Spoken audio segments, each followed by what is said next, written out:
going on, Mushmouths? Welcome back to the channel. It is your boy, DEADONDAVE. Now, I know it's not the morning slam exactly. It's more like the late afternoon slam. But let's be honest here. The intro's better. And we got to pull out all the stops because we got somebody very special with us as we break down the Hell in a Cell pay-per-view that everybody seems to be sleeping on. I'm going to give you a couple reasons why I don't think you should be sleeping on it. It might be better than you. Well, who are we fucking kidding? It's probably going to be garbage, but it doesn't matter because we got Tonka here with us today to break down everything. What's going on, man? Thanks for joining. Hey, it's always a good time. As everybody see, I brought every belt and its mother over there, so we're in good shape. We're in good shape. It's I'm ready to call some things. As you can tell, I'm an expert by all this leather around my everything. Exactly. Belts determine legacies, and you have them all, so you're good to go. More belts than the Gap. We're good. That's right. This isn't football. This isn't like the Dan Marino argument. No, we want them 16 world titles. We want that. If you don't have that, you're shit in wrestling, right? You got to get 16. If you don't get 16, you may as well not got one. Exactly.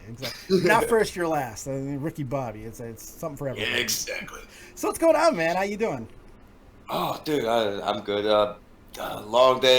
Did a lot of moving last night. I had to get shit from down in Florida up to Georgia. Ate a ridiculous amount of Taco Bell all night long. Just the worst food to eat and stay up on. Not when you're traveling. Yeah, well, you're sitting there kind of. I don't know. I was so stoved up by the time I got out of that car.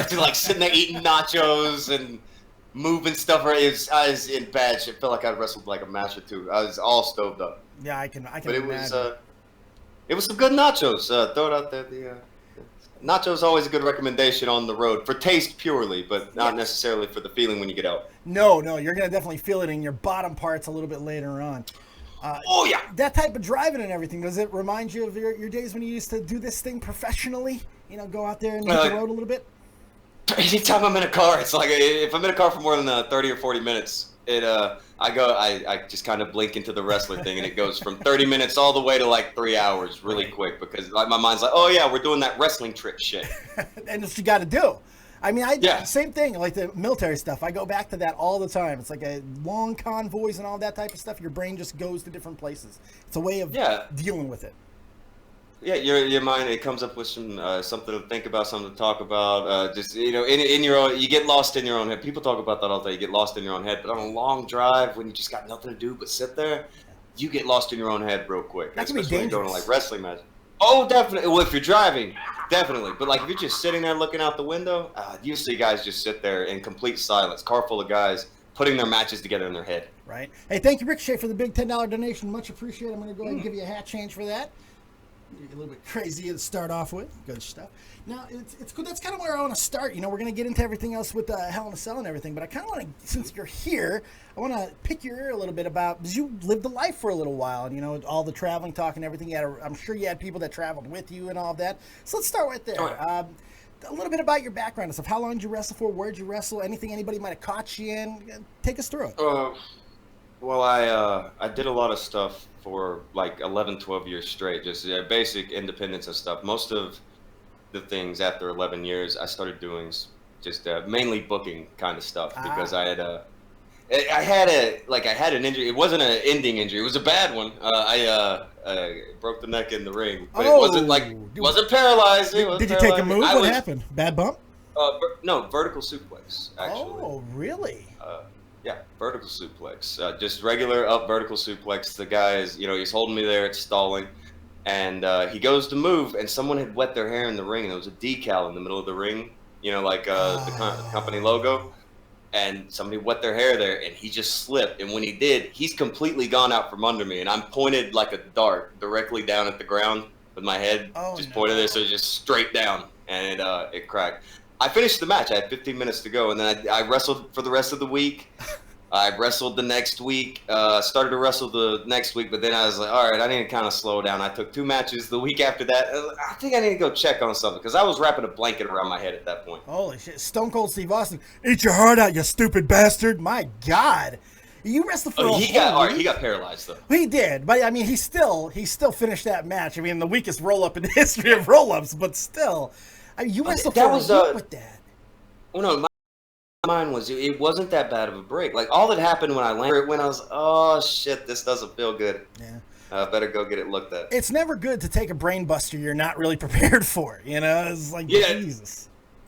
It was the most epic brain buster I could think of, where I'm just like straight up in the air, pointed down, and it's just okay, just let him go, just jump on his head. How long ago was that?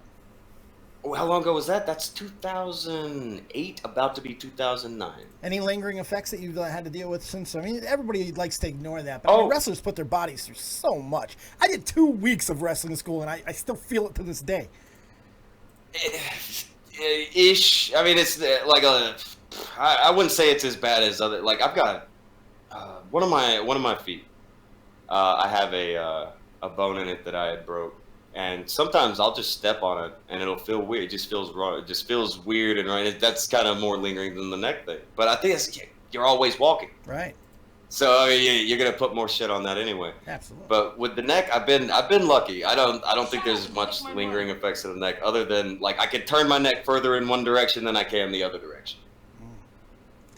Any resentment for the business? I mean, after somebody gets hurt, you see it so often. Bret Hart had one of the most incredible careers in the history of wrestling, yet because of all the injuries, because of all the things that happen, all the politics, one of the most bitter men you'll ever talk to. Any of that, or you still got passion for the sport, or how do you feel about it, sitting here 10 years later? And thank you, Lou, for the donation, by the way. Probably both. I mean, after a few months ago, when all moved off of Andy's channel and just started streaming on Bam's channel and stuff, I got back into a wrestling promotion. Helping them do some booking, and I got talked into bumping because I'm real dumb, and so before you know, I'll probably be wrestling again like an idiot. Oh, you planning to get back in, huh?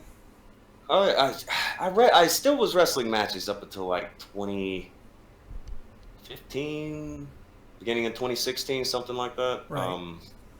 But I had gotten real spotty about taking matches. I wasn't doing it, 3 or 4 times a day, 4 times a week like I was before.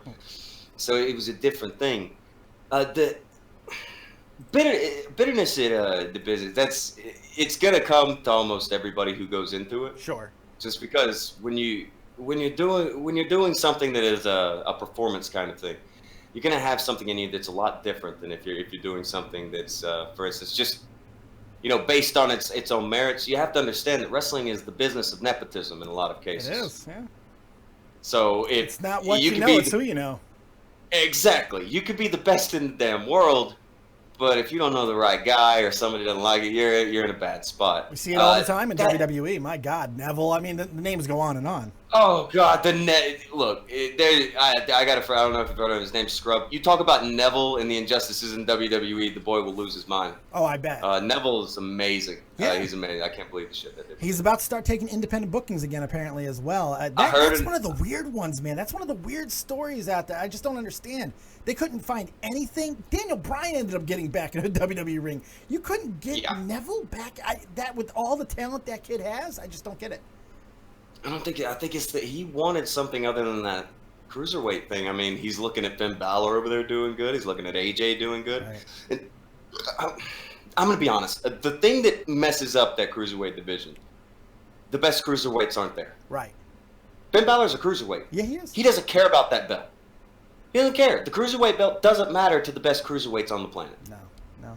And you know who really we can kind of put the blame on that? And I wouldn't even say blame, but the onus is Rey Mysterio. Rey Mysterio punched above his weight class, reached heights that no cruiserweight had really ever gotten to before. And I'm not talking about smaller guys like Shawn Michaels. I'm talking, this was one of the smallest guys we had ever seen who were beating legit heavyweights. He was eliminating big guys like The Big Show and Royal Rumbles, beating people like Randy Orton and winning titles off of guys 3 times his size. Bret and Mr. Perfect, they were considered the small guys for a little while. Bret Hart and Mr. Perfect were both like 6'2", right. 230, 40 pounds. They were undersized for the wrestling industry. It's crazy. Yeah. One thing that, this is a funny thing that happened. When people trying to talk about me and stuff, they find an article where they explain that due to my smaller stature, I'm competing for heavyweight titles, due to his smaller stature, and they explain later in the article, 6'2". The ultimate underdog at 6'2". Yeah, they go to the point where it says his smaller stature. Smaller stature for heavyweight, shithead. Right. It's like heavyweights in wrestling are ridiculous. That's insane. And we've gotten away from 6'4", it, too. 6'5". It's not even that way in wrestling anymore. WWE has gotten a little bit better about it. I mean, yeah, you still got your big, oversized guys like Braun Strowman, Roman Reigns at the top of the card. But it's gotten a little bit away from that, where there's a little bit more for everybody. We've seen in the past year guys like Kevin Owens. He's not the biggest dude in the world. Maybe round-wise he is, but not certainly height. Yeah. Finn Balor was the first Universal Champion. Daniel Bryan looks like he's going to be back on his way towards a big title at some point. I mean, they don't mind going as long as you can draw and get over in the crowd, which is so hard to do nowadays, apparently. Because I want to believe they're shooting for Bryan and AJ at Mania, but I don't have that much faith. Yeah. That right there, that's what breeds the bitterness. Yeah. That is one of the things. Dude, I don't know. That isn't the only thing. So many things will breed bitterness in wrestling. Just watching guys get a shot and you don't get a shot. So you can watch guys in locker rooms go from being the jolliest dude in the world to just becoming this bitter cat that sits in the corner and just sneers at everyone because he thinks they're all after a spot that he doesn't have yet. Right. Right. Exactly. It's a bad deal. It's a bad deal. It's a self-fulfilling prophecy. Yeah, because you're not going to get anywhere like that because everybody's already tired of working with you because they don't want to deal with you at that point. Yeah, you can't be a pain in the ass. They just leave you out. Like with anything else, you can't be a pain in the ass. Enzo Amore found this out. Big Cass found this out. Big Cass was drawn, too. You know, those two together did a lot of fucking money together down at NXT and even on the main roster. Together, they did do a lot of money. I don't know if you heard, but now that they're both released, people were asking if they're going to get back together, and neither are interested. Yeah, I don't think they liked each other very much. No, I don't think they do. They're not funny. I don't think they're big on each other. No, this is one of those things. Like, we'll do beautiful things together for a short period of time, but no, I think they feel like they both sabotage the other. You know, both together. Enzo with his mouth and pissing everybody off in the back, and then for some reason, Cass seemed to change overnight. And when he started getting that push after the whole Enzo thing, he seemed to become a different guy. It was really, really bizarre. And not listening to Vince, and if those stories are true about beating up the midget more than he was supposed to, you can't do that. You know, nobody is replaceable. That's good, bad, or indifferent. The company continues to go forward. The wheels don't stop turning. No, it can't. This also kind of speaks to what you were talking about earlier, where you said that it's kind of moving the mode of what it is that you see presented as pro wrestling. The guys that you see, like a Kevin Owens and a Finn Balor, who seem so out of place if you were to stick them in a wrestling ring 10, 15, 20 years ago. This is kind of the evolution where, factor in the UFC, where a lot of guys who would have went to WWE before, well, now they're going to UFC, kind of like with, you know, the Olympics and college wrestling stuff. They're all kind of, you know, that's thin the herd a little bit. And you have to kind of start thinking, well, who were the guys who were into pro wrestling when we were younger? And they all look like Finn Balor and Kevin Owens. Yep. And I mean, that's who they are. Yep. That's who's into it. Maybe not the biggest guys. Maybe not the guys you expect. A lot of them are a bit shorter than what was usually the norm. Yeah. But I think they would do so much better to build around it because there's a vast variety of body types, and with the different body types come different abilities, and you can do different moves with guys who have different body types, and everybody ignores that. Yeah. You know, you can do a different thing to a guy who's kind of tall and lanky as opposed to a guy who's kind of short and stocky. You have a completely different moveset you got to use on the guy because he will react to the moves differently, his body moves differently, all that shit. Yeah. It would be better on anyone. It would behoove everyone there to just go ahead and emphasize the different body type. Like Cassius Ohno should be on the main roster just off of his body type. Because he looks that different. Yeah. Personally, I don't like looking at those big ham hocks that he has there on his legs, whatever. You know, but I agree. Just for his veteran presence alone. But yeah, he's got the right type of body size, and with someone like Kevin Owens already there, I don't see why he's not up. But he's run people the wrong way. He was supposed to be the third guy of the Shield. You know, he couldn't get his shit together. He was out. Roman was in. History changed. That would have been wild to have Chris Hero in the Shield. But I don't know if they would have even pushed the Shield if it was Chris Hero, though. So I think the Roman thing saved him because they had the rocket to strap on Roman. They were so hell-bent to do. Yeah, they really were. They really were. You know who seems to get that, though? Oh, go ahead. I'm sorry. Oh, no, I was going to say, did you ever look at, like, really old, just kind of sit down and look at the old rosters, like late 80s, early 90s rosters, even, like, back in the early 80s? Oh, yeah. Sometimes, You see all the different body types? Yeah, there was. Bruiser Brody, Abdullah the Butcher, Kerry Von Erich, the Midnight Express, the Rock and Roll Express. Everybody, completely different body types. Yeah. There was diversity that we just seemed to lost in the 90s for a while. Exactly. Yeah. They all became the same wrestler. They all became bodybuilders. Yep. And then after that, they all just became big, tall guys who they pulled out to do stuff. And then all of a sudden, about 4, 5, 6 years ago, they start to bring in all these indie guys, and they love it. Yeah. Oh, yeah, it's not really a big secret. You saw what happened in the 80s. You know, you had all the things that were going down in one part of the fucking country.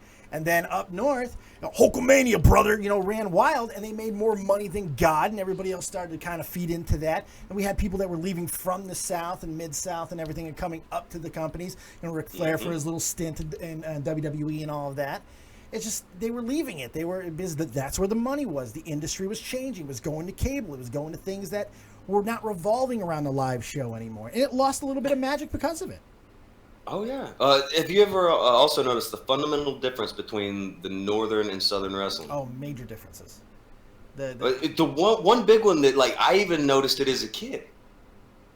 The North builds around a babyface hero champion and feeds in monsters. The South builds off of a heel champion that you get your baby faces, they beat him, but they don't really beat him. Right. The North and the they were so diametrically opposed, and it's still that way in WWE. It's always built around one super baby face. Yeah, they try to. Yeah.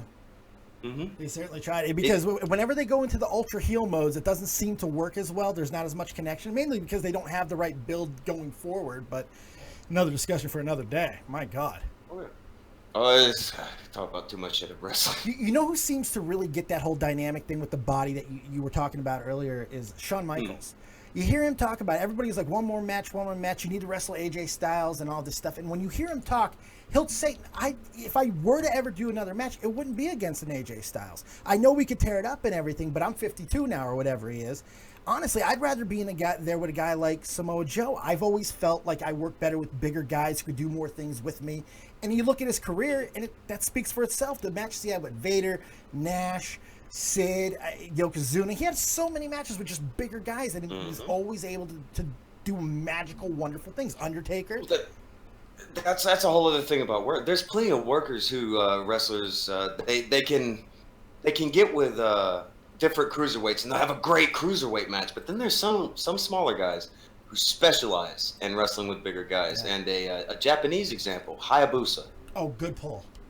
Everybody loves Hayabusa. His best matches are with the bigger dudes. Yep. Just like Shawn Michaels, his best matches, the bigger dudes. Yep. As great as him and Brett was at WrestleMania 13 or 12, excuse me, fantastic. But where do you put that with matches like what he would go on to do with Triple H, someone a little bit bigger, Undertaker, a little bit bigger, these type of guys? Those are the matches that I think you call upon when you're talking about Shawn Michaels' career. Yeah, you have the boyhood moment, the dream, that's a WrestleMania moment. Wonderful. That kicks it off. That's why it's theirs, because that's the moment it began. Yes, and then it just really led to something spectacular that he just never let go of. And he never stopped. He always wanted to wrestle these big guys, these giants. It was always fun to watch. Shawn's my favorite wrestler of all time, by the way. You got to remember when he started off in wrestling. He started a small guy doing stuff for the AWA. Everybody's bigger than him. Comes to the WWF, the land of the giants, when he got there. Yeah. So he was schooled to know how to wrestle with the bigger guys. It's how he formed his style. Yeah, that's exactly how it went. All right, so let me ask you. Let's move forward just a little bit.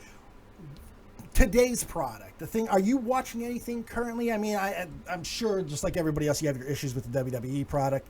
I do myself at times, and I get accused of being rose-colored glasses towards WWE, even though I shit on them every single time I get on here. But I'm fair with them, and that you can't be fair because, God damn it, you have to pick one side. People lose their mind, don't they? Yeah. My God. So, what are you watching currently? Do you still follow in the product? Who are some of your favorite wrestlers to watch currently in the business? Currently now, I'm getting back into kind of watching some stuff, familiarizing myself with the product again since I started doing shows again. So I wanted to, not seem like the damn boomer in there who doesn't even know who anybody is, because that's what it was. Like, people start talking about Mustafa Ali, and I don't know who that is. So I had to start watching. Yeah. Oh, he's good. He's damn good. He's damn good. But my favorite, it's of the current product. My favorite is always going to be Cesaro. The most underrated guy on the planet. He's just an amazing wrestler. Yeah.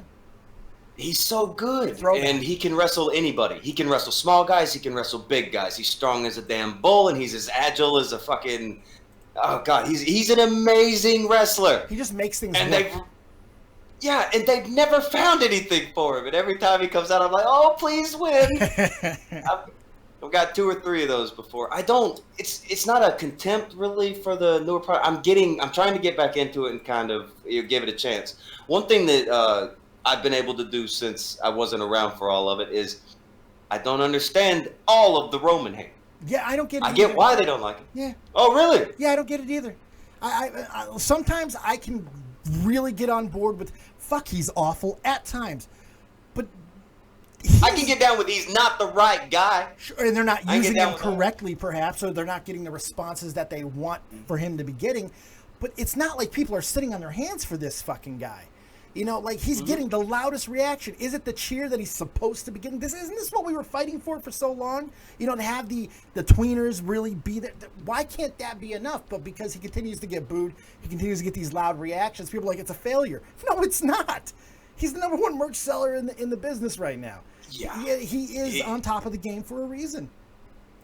The thing that I think that they missed the boat on, and you may disagree, I think for Money in the Bank, especially given how the previous pay-per-view went, Bobby Lashley should have been the one to get over on Brock. Agreed.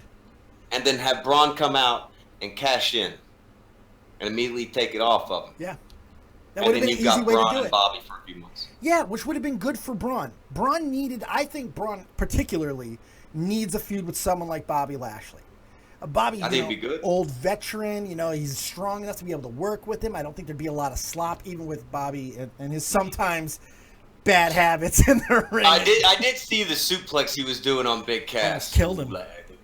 Yeah. Did you have flashbacks in that? Because that had to be kind of similar of what happened. I mean, a little bit. Oh yeah, it was the setup where you're straight up. It's oh wow, he's starting to wobble. Please don't fall and drop Big Cass on his head. But, yeah, it was similar to that, except for the guy who was doing the suplex to me. He just like fell and disappeared out from under me. Yeah. Oh God. So at least Bobby was able to hang on to his head and keep it bent like that. Yeah, somewhat. And luckily, he got tied up in the ropes a little bit too. That could have been. I thought he killed him. I really did. Yeah, it looked really bad. It did look really bad, and like Cass, like that whole last month right before he left, just yeah, real bad low lights. That was a low light month. I would say, but you know what? He doesn't seem to be bitter. I've been hearing him do the rounds and talking to a lot of people. He's like he wants to work his way back. He wants to prove that I made a lot of mistakes, but I can learn from. I like that because I was not expecting that at all. I was expecting fuck WWE, they missed the boat, whatever. The story you hear all the time, but that's not what we got. We got a guy who seemed like he might be humbled a little bit. We'll see what happens in the future, but I wish him best. I can wish him the best too on everything, but here's where I think the problem gets in wrestling. When you see this guy, he's doing things, he's doing well, and then you want that spot. How many guys do you think were really bitter about all of a sudden Big Cass is getting some nice pay-per-view spots? Oh, many, I'm sure. And then you hear all of a sudden people in the back didn't really like him. I can't imagine why. I can't imagine why. He's being featured prominently because tall. I can't imagine why people don't like him. Yeah. But it's stuff like that, little tales where you can kind of see what's going on with things. In the case of JTG, everybody was just, what's the story with him? And then he gets released and it's like, oh, okay, that's the story with him. But with some guys, you can watch it happen while it's going down in the ring and be like, oh, he's on his way out. Oh, I wonder why. Right. Some are obvious, others not so much. Funny you brought up JTG. I just had an interaction with him not that long ago. Really? Yeah. He ended up following me on Twitter because I was talking about Hulk Hogan, and I saw something that he had wrote or said in an interview. And I just quoted it, and I was like, this is a really fair way of looking at this and considering, that he's a black man. I think I saw what you're talking about. Yeah, and then he was like, he hit me up in the DMs, and he's like, look, I'm writing an article. If you want to cover it. I'd appreciate it. I was like, yeah, absolutely. And it's one of the best written articles I've read in a long time, and not just by a wrestler. It's just, what kind of article is he writing? Like, is he writing for wrestling, or is he just writing? It's for wrestling. This was all about Hogan, and it was probably the most fair take on the entire situation. He buries him at certain points because, he points out the fact that people did not ever bring up that Hogan, he didn't just say the N-word in all those videos. Motherfucker called himself racist. You know, that's a little bit harder to overlook when you have looked up to this guy. Now you got to share a locker room with him, and Hogan goes in and he talks to the back with, you know, the black delegation, as Mark Henry so eloquently put it. Mark called it, he called it the black delegation. Then Hogan came out the next week, called it the brotherhood, and I'm like, oh, stop, stop helping yourself. Hogan, stop it, please. Just do your NWO tour, please. My God. Yeah, do the NWO tour. Be quiet, please. Too sweet. That's all you need to do. Don't say anything else, asshole. Please. Too sweet. Yeah. Keep the script to about 3 or 4 lines. That's it. Don't make any of them brotherhood. Yes. Read the teleprompter. Do what Trump should do. Read the fucking teleprompter. My God. I love it, though. It was really cool. He seemed really appreciative. You know, it's hard when you have to speak out on race relations when you're a white dude. But of course, it's always difficult. It's tricky because people are going to be like, you can't possibly understand. And in some regards, you're 100% right. But I was in the Army for 10 years, and I served with every nationality under the sun. You know, and I saw it firsthand. You have to be able to trust the people, and wrestling is very much similar. Because if you don't trust the guy in the ring, if you don't have faith that he's going to do his job, you can get really hurt, maybe even killed.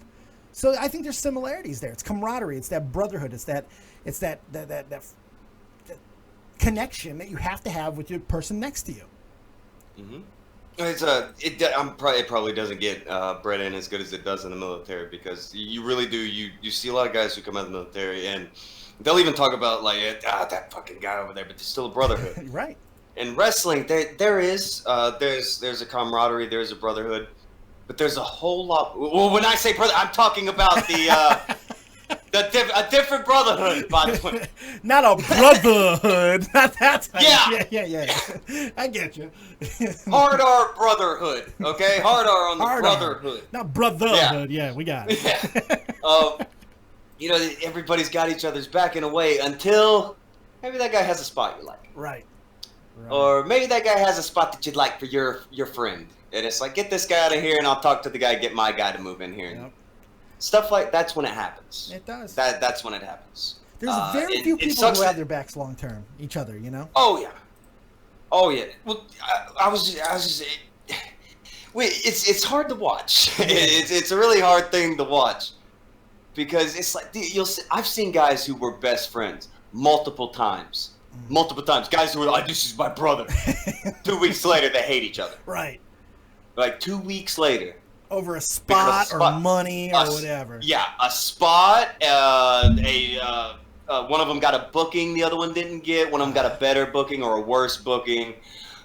Just all kinds of stuff like that. It's just that small is what will bring down everything in somebody's wrestling career. Yeah. Shit that small. It really does. It's that pebble in the sand that trips you up that you didn't see. It's usually comes down to pride and ego. That's the pebble. If you get over it long enough, and if you're great and you're connecting with the fans, you're going to get your push. The WWE especially, now this is more true on the independents and everywhere else, as we saw with All In and everything else that's been going on in the independent circuit. But typically, even with cases like Daniel Bryan, they will get it right when they want to. Eventually, if you speak loud enough, they can only ignore for so long. And that's the problem with guys like Cesaro.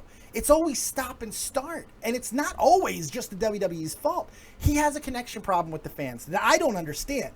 You know, all the fans, all the internet smarts always talk about this is what we want. But when he gets put in those positions, when he got paired with Heyman, for example, that should have been the rocket ship. It just didn't work. Can't figure out why. Just didn't. So he had a cooler again.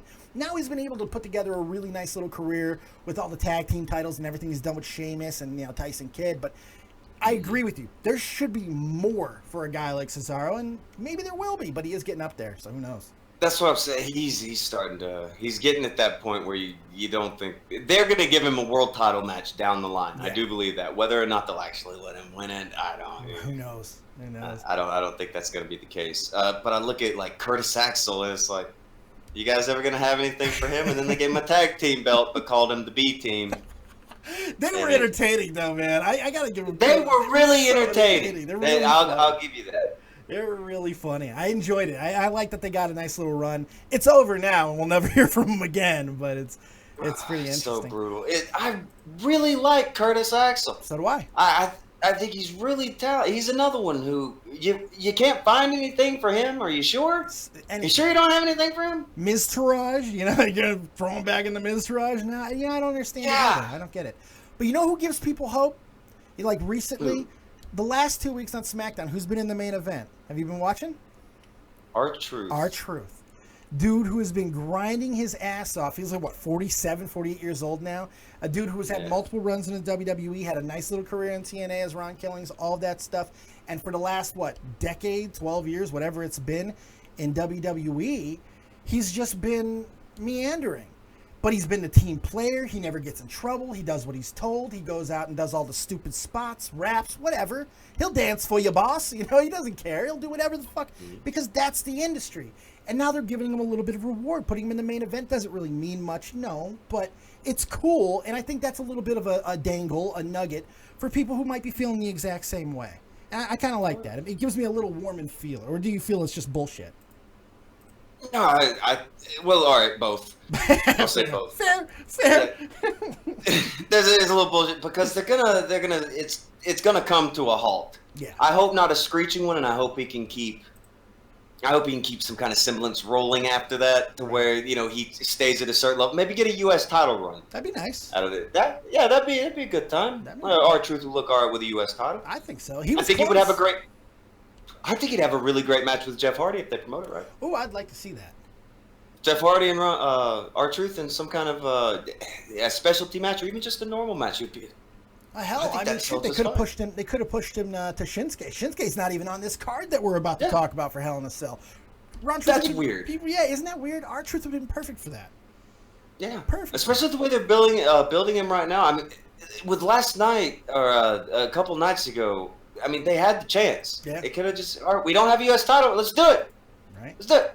You know, or not Jeff, the U.S. title. No, is he? No, I think Shin's got it. Did he drop it? Yeah, he dropped it. Yeah. Yeah. So Shin's still got it. Mm-hmm. He's just not doing anything with it for some reason. They have no idea what to do. That's a fucking He's leaving.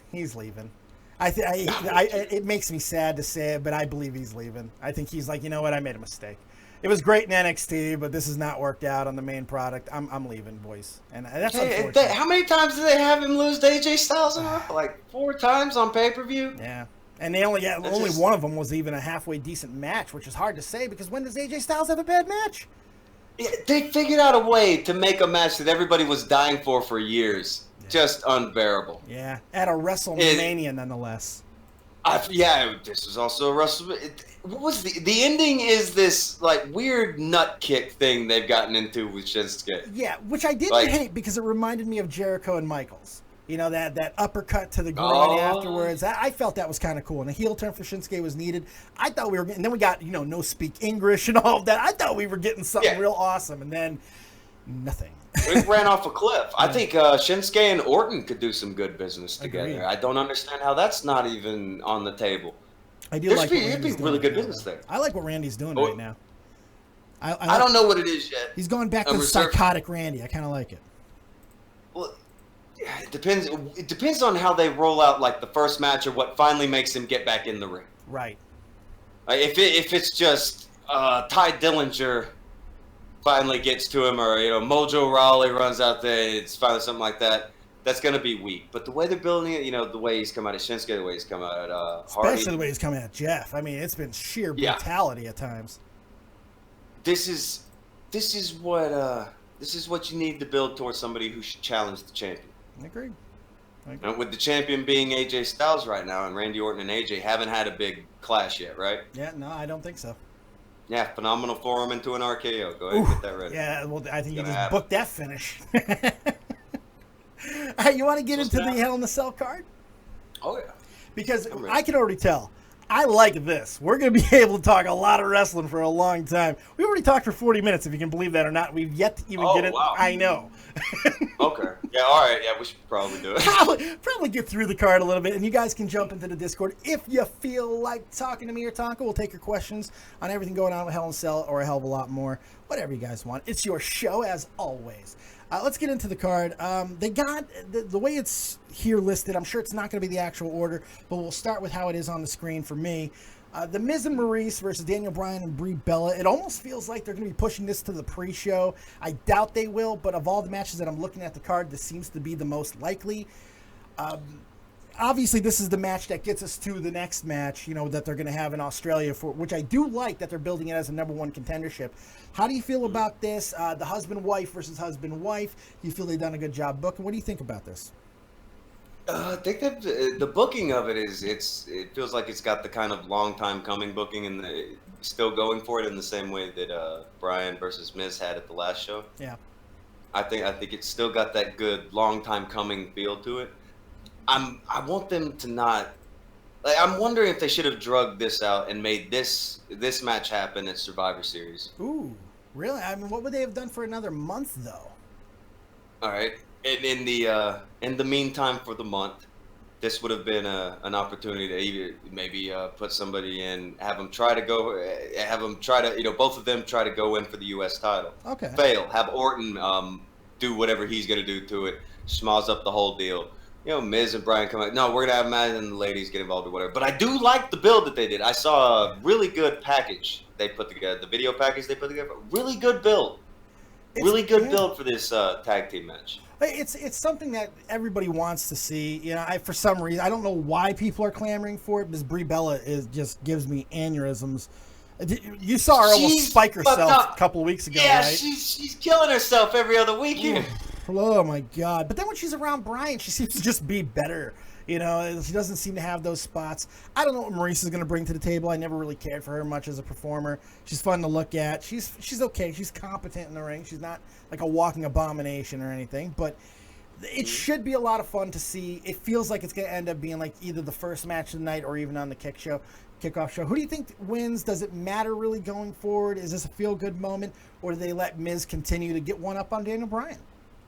I think they're going to give him a one-up, and then Bryan he's going to call for one more match, and that'll be what ends up going into the next pay-per-view. Or maybe they've already booked their next match. They got a number one contenders match set for that Super Show in Australia. So it's already happening. I don't know. All right, the Super Show in Australia, how much... how do I word this? All right, WWE has this thing, right, where they'll do some of these specials. Right. Some of them are kind of non-canon. Does that make sense? No, like they have yeah. You know what I mean? Yeah, it's non-canonical. Yeah, sure. Yeah, Beast from the East, Starcade. These specials. Is this like that? No, I think this is like the Saudi Arabia thing, where it did, like, I was shocked with the Greatest Royal Rumble. Not only that, I actually liked the event. Not a lot of people did, to be fair, but I did. And I liked the Royal Rumble, but the most shocking thing about what they did there was that counted as a Royal Rumble. Like, they were putting out the stats like they do, like, this is his actual 11th Royal Rumble, and I'm like, wait a second, this counts? It's shocking. Mm-hmm. That was really weird to me. Daniel Bryan now has the all-time record for most minutes in a Royal Rumble, so it's going canon here. So I'm assuming this is the exact same thing, especially since they have a number one contenders match, on the books already for that show. So it looks like it's going to be another canon type show, and I'm looking forward to it. It should be kind of fun. No, if it's again, even if it was non-canon, I still think it was a fun kind of idea, especially if it is actually the last meeting of Undertaker and Triple H. Yeah, they're selling that match so well that week. Oh God, can't they do that for everything? It's like everything, nothing gets any type of real boost anymore. There doesn't seem to be any gravity to shit. They are booking, and the way they're telling it and the packages, they have sold me on that match, and that they're a combined 100 years old between the two of them. It's unbelievable. Mm-hmm. But to be fair, if you look at can we really be shocked that one of the best angles in the company is one of the owners' angles? I mean, it's... Well, yeah. One of the boss, the boss has a good angle. What a shock. Yeah, Triple H is going to be running stuff, hopefully sooner rather than later, man. My God. He's killed it with NXT. I'm a big Triple H fan. I got to meet him when I was in Iraq. I got to talk to him for a little bit. Yeah, really cool guy, man. That is cool.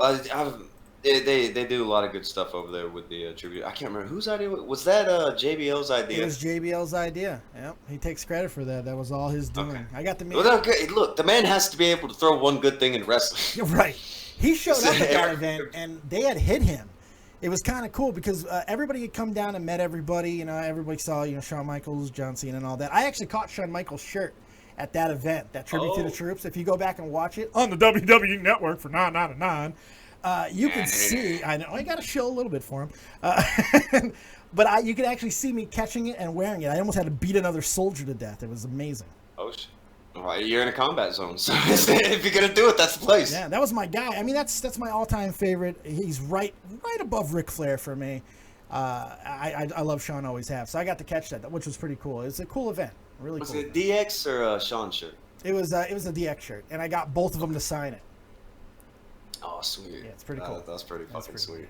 So, all right, you want to move to the next match since we're? I'm going with Daniel Bryan. No, excuse me. I'm giving The Miz another win. I'm with you.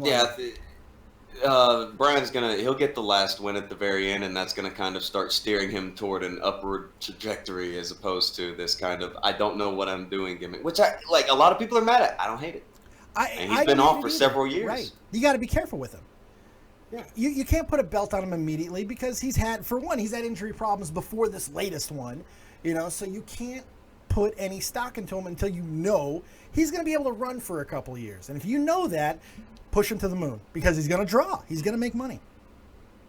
Yeah.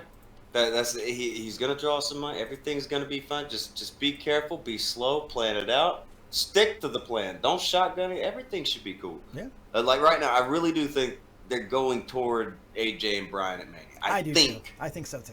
I'm getting that inclination. Yeah. As long as he stays healthy from now to then, I see it happening. I see him winning the #1 contenders match, setting up their first one. Yeah, setting up the first one at Royal Rumble, and maybe losing it and then building it further into Mania, and that's where there'll be maybe the title change. Maybe AJ holds that title all the way to Mania. All the way to Mania. I think they may get a change before Mania, but with the reign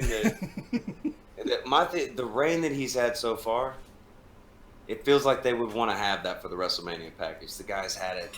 It's what an amazing reign, and then finally Daniel Bryan comes back to beat this longtime champion. Right, and two legendary guys. It's a good story. It sells itself. Yeah, like you said, it sells itself. There shouldn't be too much promotion needed on that bad boy. But he very well could lose it this weekend. We'll get into that in just a moment. Okay. Let's move forward. We got the first of 2 Hell in a Cell matches.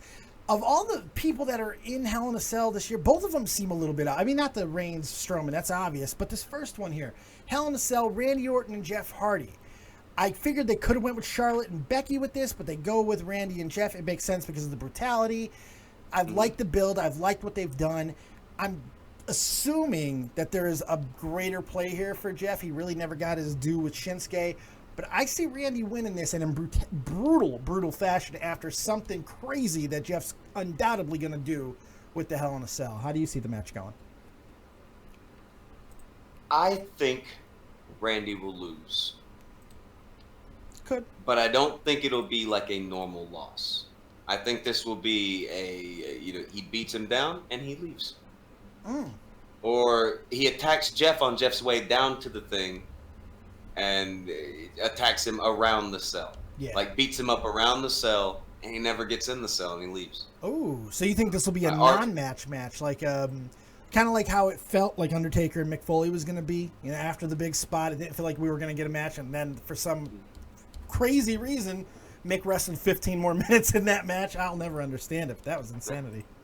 If they do a match with the booking they're doing right now, it's a damn shame because Jeff's been doing really well, but they would be idiots to not put Randy in the winning spot. Yeah. Randy has to win this to continue to build whatever the hell it is they're building right now. Yeah. He has to do the beat down and walk off. Do you think we're going to see something insane out of Jeff? I mean, he's talking about a little bit, possibly even busting out full-blown Brother Nero, or even God help us all, fuck me in the mouth. Dude. Oh my God. He's a weird guy, man. He's saying he is really weird, but Vince and Trips are gonna be like, no, put the mask back in. Don't put on your Stardust outfit. Put that back in the bag. Do you know how weird know. Jeff is? Do you know what his compound in North Carolina is called? I swear to God, I'm not making this up. He has a compound in North Carolina and he named it. Do you know what it's called? What is it called? It's the Magi Nation.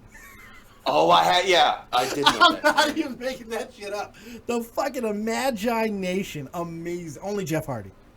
Yeah, there's some people who say some people are little boys who never grew up. Jeff Hardy is a 19-year-old who never had to grow up. Yep. I mean, that in a cool way. Like, he has this, like, the artistic nature that you have when you're a teenager.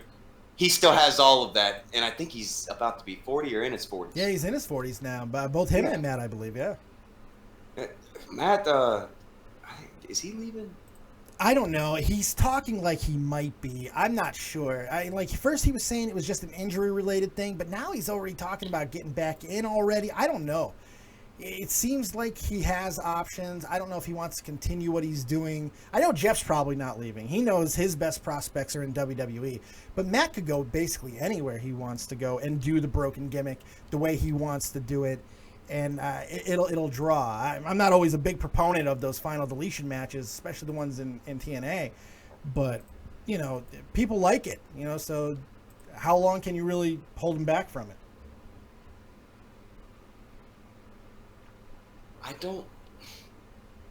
Matt Hardy, if I'm right, he's older than Jeff. I think so. Yeah, Matt's the older. Yeah, Matt's the older brother. Yeah. Yeah, I'm not trying to throw shade, but like Matt Hardy, he also has I can't remember what the condition is, but like Edge calls it Jimmy legs. You know what I'm talking about? The legs that go outward when they bend. Yes. So he's got like real wonky hips. Yeah. He's always been awkward. Yeah, he moves very awkwardly. It's the Jimmy legs. Watch the legs; they bend outward. They do. He can't like bend his legs straight up. Like this man could not do Muay Thai knees. It ain't happening. No. And his gut kind of has always prevented that anyway. And I love me some Fat Lardy days. Those were always amazing. Oh yeah. Good Lord. But I always like to see the best out of him. I mean, he both of them went through unbelievably hard times, self-inflicted, especially Jeff. But you know, it's good to see them both back in WWE and having some modicum of not only success. I think they both had good runs. Yeah, but they've been able to do what they wanted to do. You know, Jeff's doing all the weird face paint again, really going crazy with it. Matt got to do a semblance or a variation of the broken stuff, whether you guys like the Woken part of it or not. I think at this point it's become irrelevant because you knew this was going to happen. They were going to water it down and make it somewhat palatable. Yeah. And I think for the most part they did.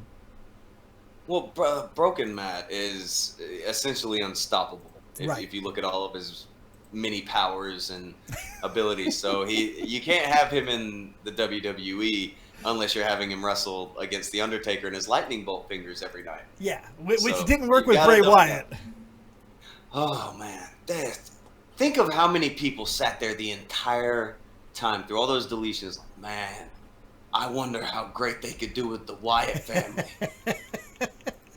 No. Oh, you got your wish. Yeah, this is what you got from it. Congratulations. That's what you got. Senior Benjamin on WWE TV that was a great sight to see. Though. Seeing the entire family was cool. I gotta admit, that was cool to see. And I'm not even the biggest fan of that entire gimmick and everything from the TNA days, but that was cool to see. It was neat. I didn't think WWE would ever do that, so that was pretty awesome that they went through with it. They pulled the trigger. I think people liked it for the most part. And they jumped through a lot of legal hoops to make it happen, too. I mean, they waited, and they waited it out, and they made sure that it was going to be ready to go, and they did it, and good for them. You know, sometimes you got to give the fans a little bit of what they want, and they still weren't fucking happy. They still weren't fucking happy. The fans are never happy. We're assholes. It's what we are. We like what we like and when we want to like it. And then we'll give you our money, and then we'll bitch about it later. Yeah, no matter how they cook your pizza and bring it to you, it could always add a few more pepperonis. You know what I'm saying? That's right. So, yeah, now you're saying this match is going to be a non-start type of situation. I'm going to go with... non-starter, Randy wins. I'm going with Randy on it, yeah. Yeah, they'd be idiots. They can't go any other way. Yeah. Jeff's going to do something insane, though. I think we're finally going to see the Swanton off the cell. Or at least he's going to try Swanton off the cell to the ground on the table. You think he's going for it? I do, but I think they're going to do something more like the Rikishi spot off the cell where he fell into the hay truck. I can see something more like that. I don't see him letting him do it onto the table because that could be a career ender for both of them. But if they have another setup where something comes down to the ring, something else he can land on that he can obviously pad a little bit more, I think they'll let him do it. What if he climbs about halfway up the cell and busts out a whisper in the wind? I could see that. That'd be a much easier spot to pull off, and It I would. think people would go with that. For a second, just because I'm such a mark, and I can't stand him. I was like, Vince Russo. I double took in the chat. I was like, Vince fucking Russo. You son of a... I actually halfway sort of kind of not really worked for Vince Russo for a small period of time. Was that through Corbeil? Yeah, it was through Corbeil. Yeah, we were both part of the Realm Network. Yeah. That was the first time you ever interacted with me, by the way. Yeah, it was. You probably don't remember. I honestly... Oh, you do? No, I don't. I don't remember. Andre Corbeil's on your show. Yeah. And I think he showed up, and I was just watching. And I said something to somebody in the chat, and Andre Corbeil's like, "Oh, okay, that's I think it was when I was doing Grapple Vision. He said, it's Grapple Vision. He does a wrestling channel, and he recently lost his stepfather or something like that." And I was like, "Oh, damn it, Andre, why are you so sad?" Oh shit. But, yeah, that was me. That was you. Oh my god. Yeah. That's funny. There was Small like 4 or 5 guys who did Grapple Vision with me and stuff, but it was I was the one who would talk to everybody and all that shit. Small world. Yeah, I haven't actually talked to Andre in a while. It's been a hot Same. minute. He went off the radar for a minute. I think he finally got back on Twitter and talking to people. Yeah, he's doing that wrestling with wrestling. Yes, thing. Yeah. That's what I saw. Yeah, that's what he's doing. He's doing that whole big shtick. He's got a whole team around him now. He's doing well as far as I can see. Good. He's been working at it forever. Oh yeah, a really good guy too. You know. Mm-hmm. Really good. Yeah, Not really always good. the easiest dude to work with, especially when you're on the other side of the world. But I mean, Jesus, he's been doing it a long time, and people trust him. He talks to everybody. You know. Oh God, yeah. He had so many different connections, like stuff he was putting together. That I was really impressed because he had a really small channel. He'd just been flagged down when I met him. That's what it was. Oh I was yeah. like, where did all these connections come from for you?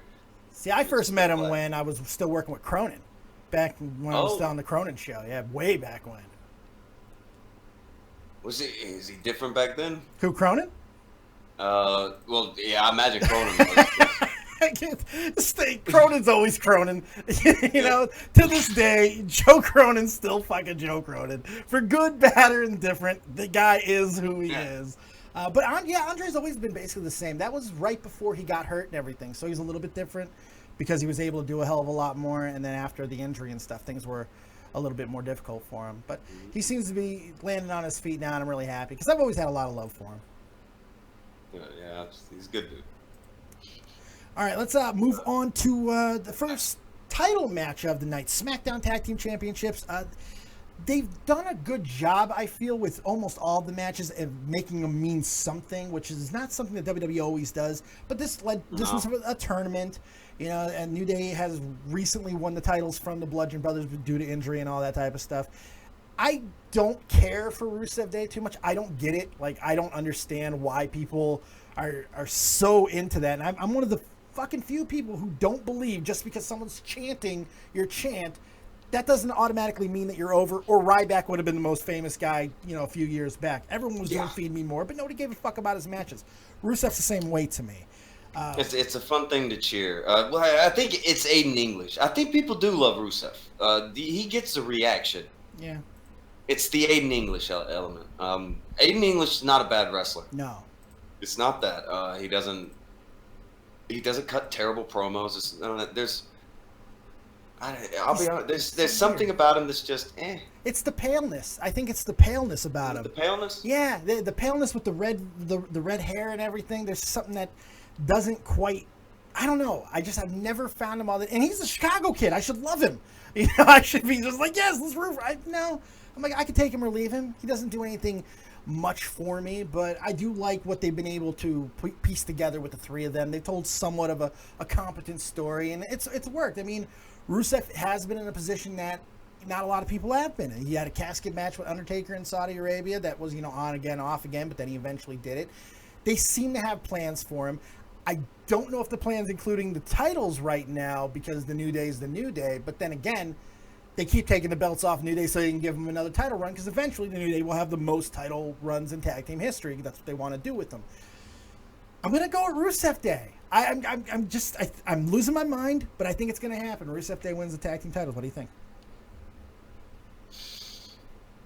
I would like to say that's. I don't know if that's, but then I get to think. I don't think they're going long term with the New Day right now either. Just with the way it's been promoted, I'd like to think Rusev and in English. Because if not, when? Yeah, and if not, then why this? Yeah. Is it just for that concept? You know, the weekly bump. You know, give the weekly crowd a chance. I'm not sure. It's like they had their chance to break them up, and they didn't. And, you know, they put them back together and made them stronger than before and all that stuff. So this doesn't seem to be like one of those situations. Like, inevitably, if the New Day ever break up, you know one of those guys is going to be elevated to the next level, and the other guys will stay a tag team or whatever the case may be.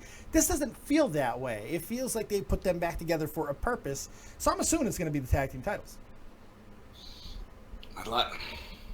I'd like to think it. I would like to. It seems the way to go. Get the belts on them, because like right now they just lost the Feel Good tag team over on Raw with the B team. Yep. And Rusev Day is kind of the Feel Good tag team over on SmackDown. It's not that they're the best tag team; they're the Feel Good tag team. I agree with that, and they have the comedic elements to them and everything. Sure. Yeah. So that's.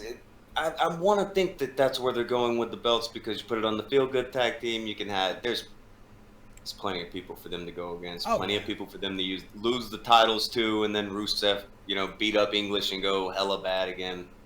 There's plenty. So many things that they can do with it, especially with the tag teams that they got to do something with. Raw's got a whole bunch of tag teams sitting over there, like the Revival and AOP. They're doing nothing with these guys.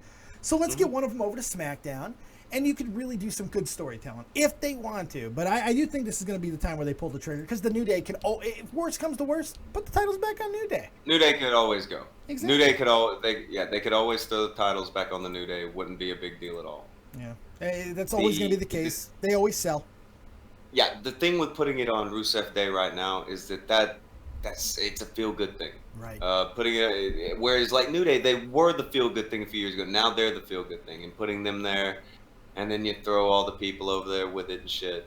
All of a sudden, you could have a pretty nice thing going for yourself with this nice, you know, a feel good tag team that leads right into a thing where they lose it to a good heel tag team, and then Rusev loses it on English. Yep.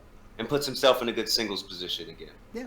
It's as easy, writes itself. It has its own way written out of it. Everything. I could see it. I could totally see it happen. I'm hoping this is going to be one of those events like Terry just said. She thinks they're going to retain by disqualification. I'm hoping we're not going to see a lot of that on this show. You know, because we get those far too frequently. Hell in a Cell should be one of those pay-per-views where it's decisiveness. You know, it should not be one of those filler things. I know they want Money in the Bank and Hell in a Cell to be the next two pay-per-views that kind of slide in to that important slot of pay-per-views. They got to start by giving meaningful endings and payoffs at an event like this. And this could be one of those spots. I think that it's a really easy one. This could be a very easy transition for the tag team titles to go ahead and do what they're doing. But it could also be a very easy time to completely screw the pooch. Because what if they turn Rusev on Aiden English at this show? Just out of nowhere for no reason. Oh, it'd be brutal. It'd be so rough. Because what's the point? You know, exactly. It's not time yet. No, still cooking. It's still cooking. It's still cooking. Still cooking. And they have to remember, they got another match, the next match we're going to talk about, to compete with. The other tag team match, title match on this card, looks like it's going to be straight goddamn fire. That's the Raw Tag Team Champions match. Drew McIntyre and Ziggler versus Seth Rollins and Dean Ambrose. This has match of the night all over it to me. It feels like this is going to be so much fun to watch. These four guys have had so much chemistry together over the past few weeks. They've been killing it. Good matches. Seth Rollins and Dolph Ziggler have had one of the best feuds, I feel, in WWE this year. The matches they've had in the last couple of months have been nothing short of fantastic. So this, to me, is going to be match of the night, and I got McIntyre and Dolph retaining. And you know what? No, I'm changing it because it's going to be a Shield stand. Oh, I don't know because whoever wins this match dictates the rest of the night for me. One faction is going to hold all the belts at the end of the night. I don't. You know what? Really? Yeah, talk me out of this. Talk me out of this. What do you think? All right. Here's the thing. By the end of these are all pretty red belts that it'd be nice to get a picture of everybody holding up. Right, and WWE loves their photo ops. I'm thinking Shield. Yeah. I'm thinking Shield, but at the same, I hate to see him take belts off of fucking Dolph and McIntyre. Like Drew McIntyre, I look at these three guys standing by each other. Braun Strowman, Dolph Ziggler, and Drew McIntyre. And it's Drew McIntyre is the one who gets the least amount of chances here. Yeah. The dude looks like $1 million. He does. He's as tall as Braun Strowman. He's as lean and cut up as Dolph Ziggler. What are you doing? Yeah. That's the guy. That's the guy who should be feuding with Roman for the title. That's your top heel. That is the guy that you put at the top of the mountain as a top heel. He didn't work before when he looked like a twink. Now he looks like a fucking man. Looks like a big, burly psychopath. This is the guy. I agree with you. That's the guy they got to be pushing. That should be who's going against Roman in the main events, or going against Bobby Lashley in the main events, going against whoever in the fucking main event for the title. That is your heel champion. That is the one. Yeah, there's no question in my eye about that. But I got a feeling that there might be a little bit of a convoluted storytelling because of Baron Corbin. Everything they've been doing with this GM role, which I hate. Why do they put so much emphasis on it? It feels like that's moving to something towards Survivor Series. Kurt Angle probably getting back involved, leading a team with, I would assume, the Shield against Baron Corbin's team of, Ziggler, McIntyre, Strowman. So I don't know if there's going to be a lot of resolution. That's why more than likely the titles will stay where they are. They're not going to change hands. If I had to guess for that reason and that reason alone, they still have to have some sort of leverage. But I'm not sure they could easily take the title off Roman if they want to go opposite. I don't know. It's going to be interesting to see. But they got to finish telling that storyline, and it has to end with, Corbin and Angle one-on-one at some point, you would think. But I don't even know with them anymore. I don't know what they're going to do with Corbin. The way you're putting it, that's probably the best course of action, but I've got a bad feeling that this is just we're going straight down a path of him. They're gonna put like Intercontinental on him. They're gonna have him constantly putting himself in there to challenge for belts at best, and worst case scenario they're gonna do kind of what they're doing now, where I don't know, like Baron Corbin, he was so close. Yeah. A minute ago, so damn close, and then he became the first person to lose to Finn Balor in a year. It's so weird, man. It's weird booking. It is. It's weird booking. Thank God they had him shave his head, though. That hairline was a problem. He looks a lot better with a shaved head. It was a problem, but I would have kept it like that because he's a heel. It could work in that way because it's a unique hairline, and he looks skeezy as fuck with that hair like that. Like, he looked like a scumbag. Oh, he did. Yeah. So you can't make someone have that hairline, like it's kind of like that thing like Abdullah the Butcher in his boobs, right? Right, yes. Like, you can't just make those. Like, you got to get lucky with the genetics. Exactly. It's a time investment. What I know all too fucking well, all right? These things are goddamn... One day they're going to be an asset. Fuck, make me some money. I mean, Jesus Christ, it works for women. I got tits. Come on. I'll shake them. Fuck. Come on, I got tassels here. You have no idea what I would do if somebody was like, you know what? Spin these for me. I'd be like, how much? Throw it on the table. Let's see what happens. Fuck yeah, I'll figure it out. So send them some tassels here. I'll figure that shit out. Good God. Oh, man. So, all right, prediction. Did we even give an end to that match? Yeah, prediction. What do you think? Okay. I said I was thinking Shield, but I hate to see him take a belt off Drew and Dolph. So would I really do. So would I don't think you messed I think that Shield op is, like you said, that photo op, that's just too much for them to avoid. Yeah. Hell in a Cell, all that red in the background, the guys in their black outfits, the big red belts, come on. Yep. I think we said his name a little bit too loud. Andre Cordial's up in the chat. What's up, buddy? Oh, shit. Hey, Andre. Got Tonka Saw with us tonight. Hopefully you guys are enjoying all the conversation. Well, also, I want to, real quick, before we move on to the next match, I want to give a lot of thanks to everybody who donated earlier. I will chug a beer for you before the end of this fucking show. I promise you that. I can open up my throat really, really, really well. Don't get any ideas though, Tonka. I was gonna say, I've heard certain occupations. That's very, very.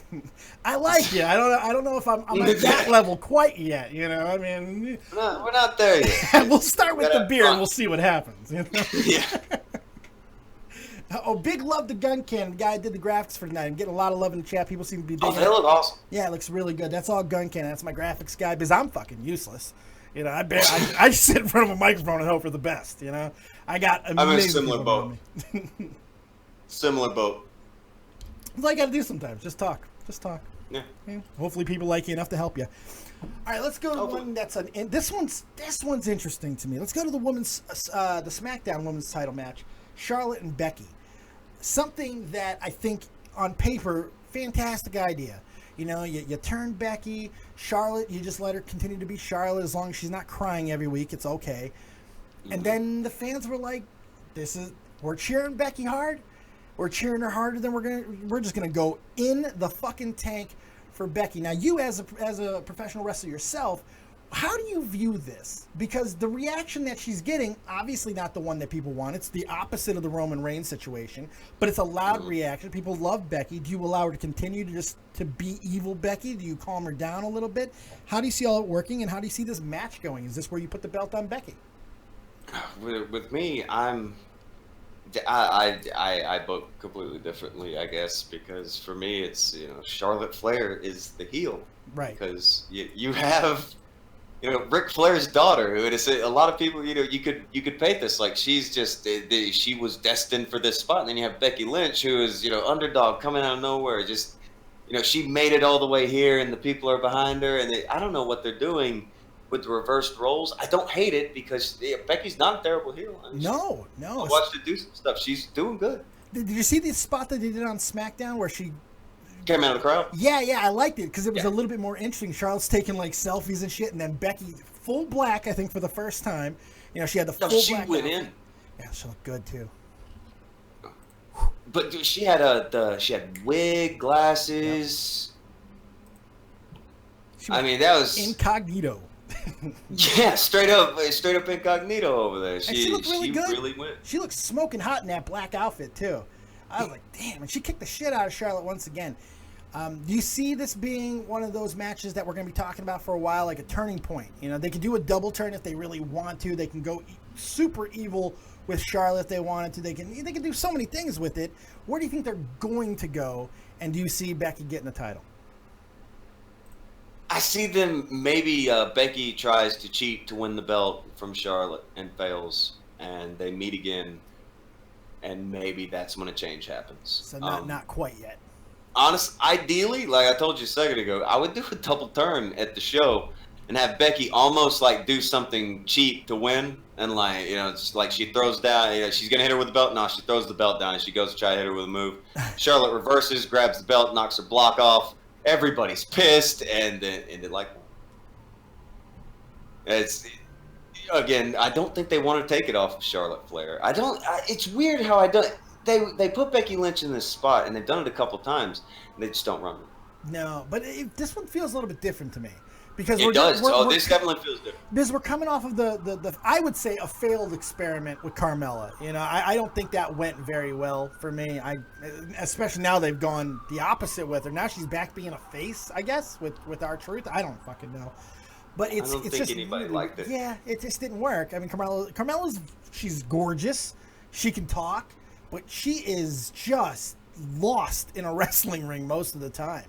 Absolutely lost. She cannot stick in. This is not the Divas world anymore, and she would have fit back 5, 6, 7 years ago. These women now, especially ones who are coming up that are pushing everybody else to their max, I don't know if you're watching the Mae Young shit. These women are not fucking around anymore. You know, they are going for it, and we're kind of seeing that. So that's why I feel it's a little bit different. Charlotte is like the New Day. You can always put the belt back on her. People are, you know, she's Charlotte Flair. You can put her back to Raw, whatever you want. This feels like it's the time. Put it on Becky. Let's see what she can do. Are they going to go forward with it? Let's see Becky really dominate. I'd like to see her really put the straps to Charlotte. Charlotte not getting a lot of offense, just a one-sided affair. Maybe she even attacks her before the match to make it happen. Becky gets her dues at Hell in a Cell. That's how I feel. I would not hate that. I wouldn't hate that outcome. I think Charlotte's going to win just because they're going to ramp up Becky a little more. Yeah. If like they're, It's still too new. if they're gonna, yeah, I think, like you said, it's too new, and it feels maybe needs more push to the heel, or we need to decide to make her the face. But putting the belt on her now, it's such a weird reaction that she's getting, and I don't know.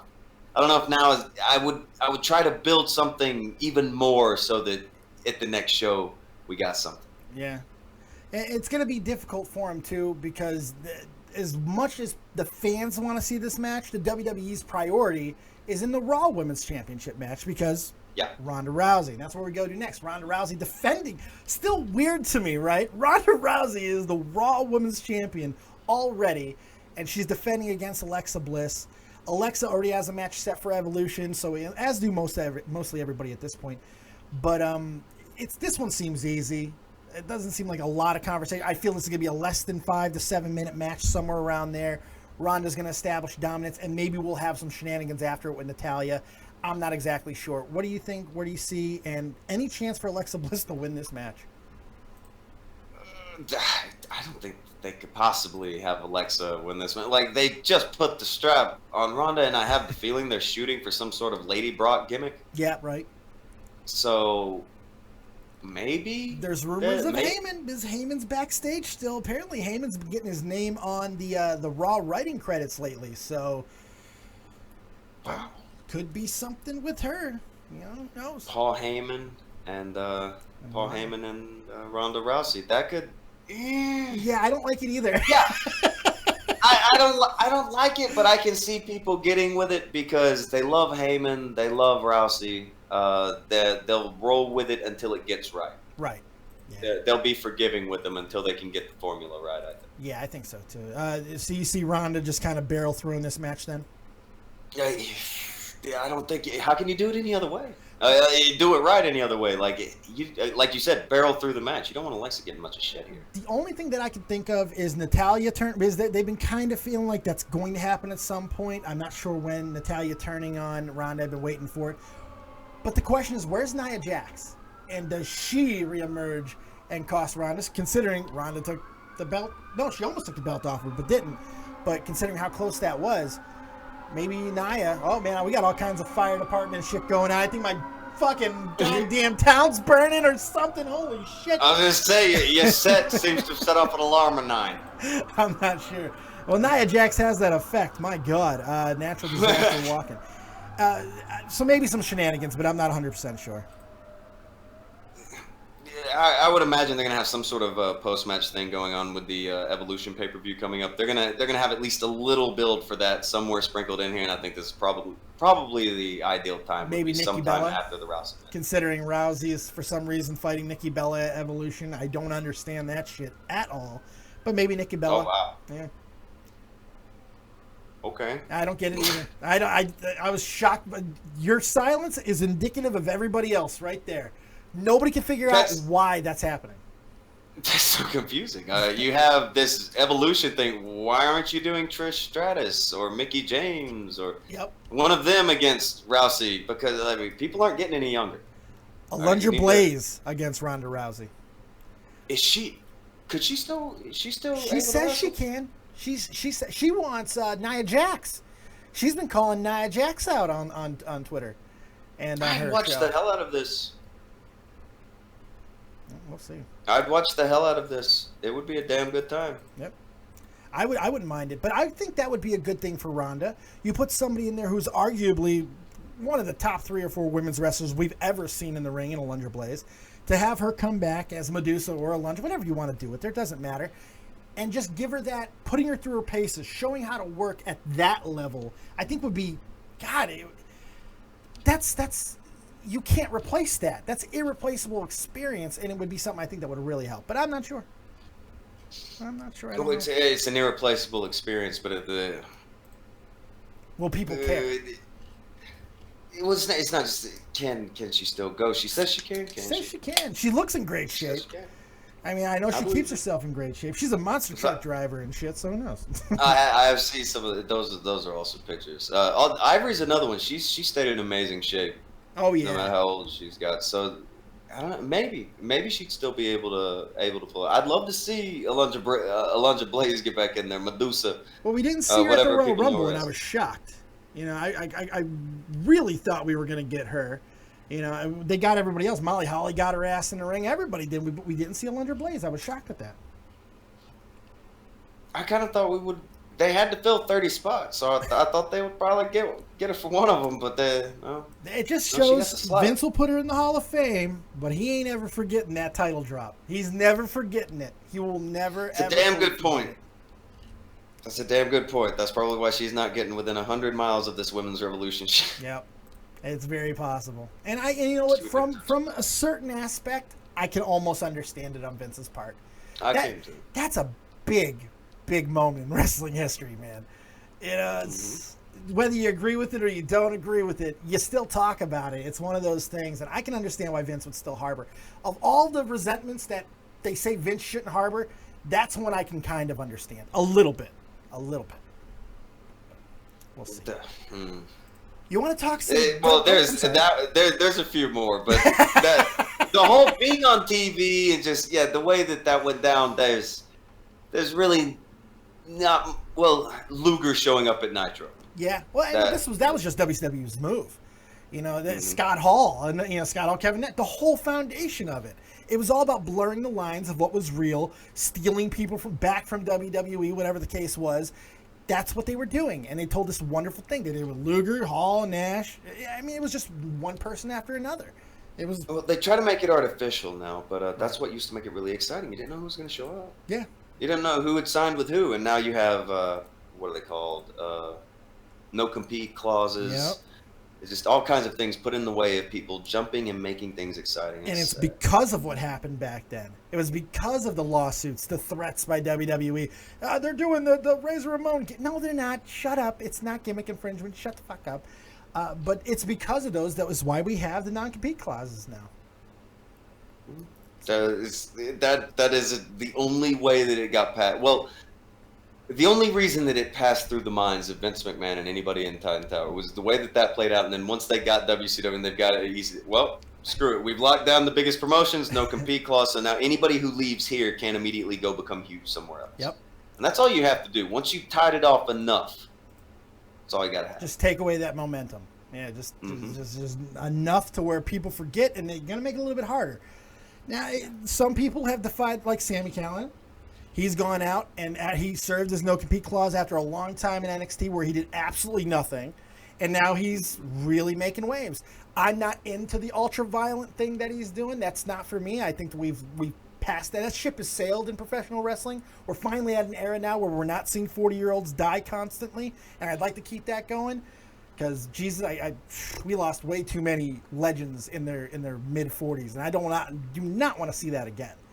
So I don't really get into the ultra-violent angles that he's doing, but he's over. He's over. He's drawn. So good for him. Yeah, Well, speaking 100%. Of two people that are over, let's talk about the WWE Championship match between AJ Styles and Samoa Joe. About as over as it gets. About as over as it gets. These two have performed with each other all over the world for a very, very long time. WWE on 20 years. Yeah, right. They really have. And WWE has told us they went a different way. It's kind of reminiscent of some of the things they did in TNA. They got really personal. They're making it about AJ's family and everything, which I just let them fight. But I get it, and it's kind of working. And now we have this match. I want to say what I said earlier with AJ going forward and holding the title all the way to Mania, but this feels like Samoa Joe's night to me. What do you think? I want to believe. Samoa Joe is champion. I would have never thought that. Right. I would have never thought Samoa Joe versus AJ Styles for the WWE title. I know. Bobby Roode and Eric Young are on SmackDown. It's like, wow, I thought TNA sucked. TNA SmackDown now. TNA 2008 is SmackDown. I'm fine with that. You're right. I'm fine. And I want it to be Joe's night because Joe can be that champion. Yes. He can be that guy to see Daniel Bryan have to come back and overcome, and it really be a giant obstacle at WrestleMania. A really good heel going in the submission thing. So good. And how about the idea of maybe having AJ be that gatekeeper that Bryan has to go through, so we can have the match that we wanted with AJ and Bryan, not at WrestleMania, maybe at Royal Rumble or something like that. But to get to Joe, that's what he has to do. So we're going to be able to get all of it if they tell it that way. And Joe and Bryan anywhere would be amazing. But at WrestleMania, that could be special.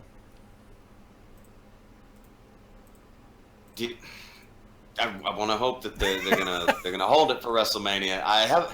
They get real itchy trigger fingers around Royal Rumble sometimes.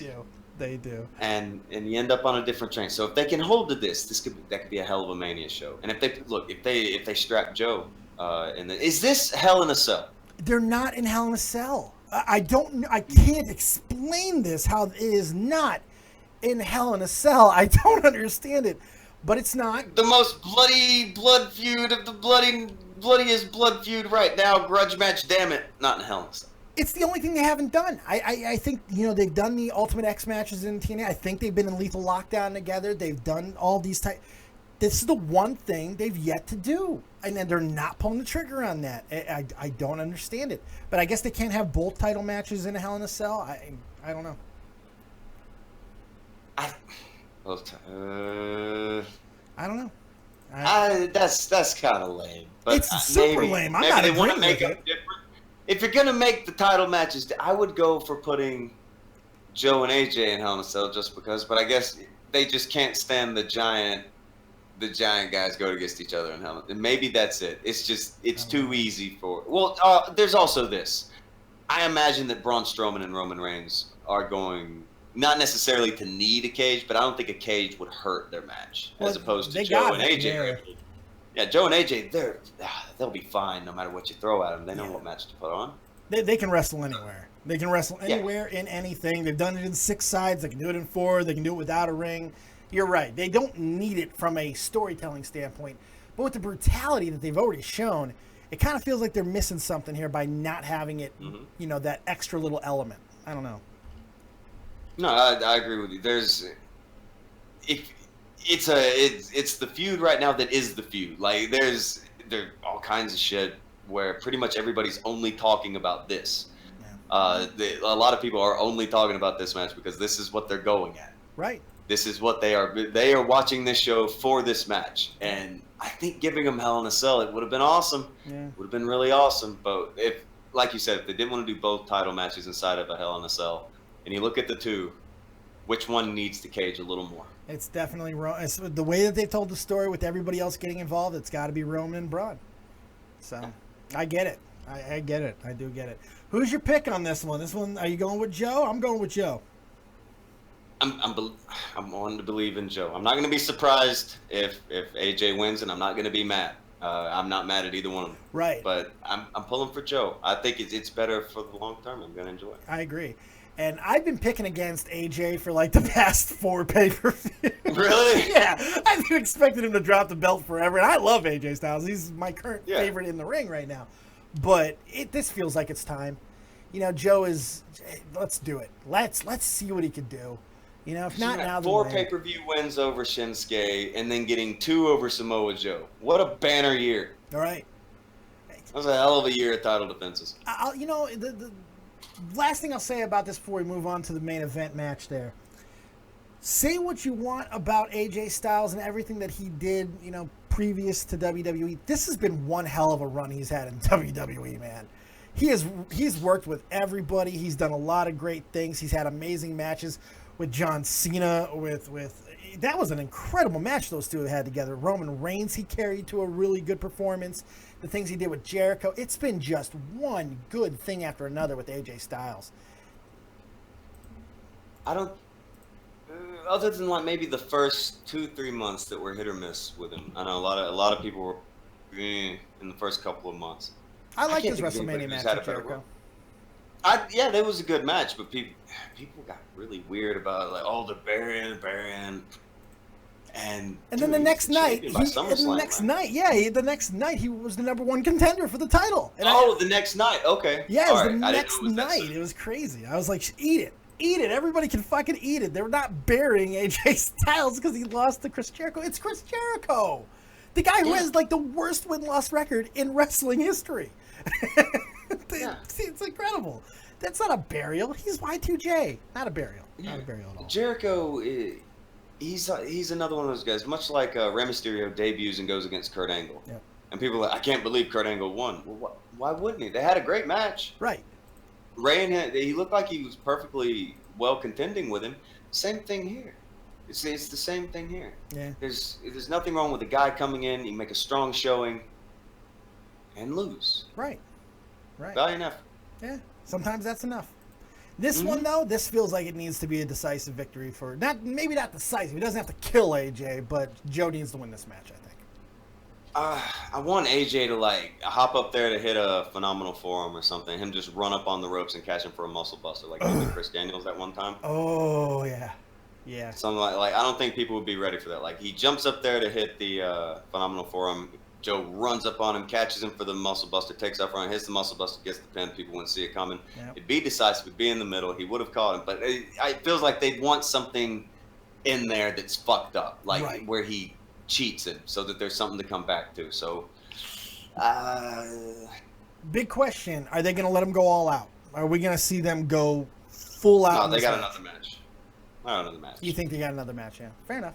Yeah, I think they do. They're doing it in like 3s and 4s now, right? They're seeming to trying to make these storylines go longer. It's something that everybody was complaining about for a long time. These micro-minute matches and all that.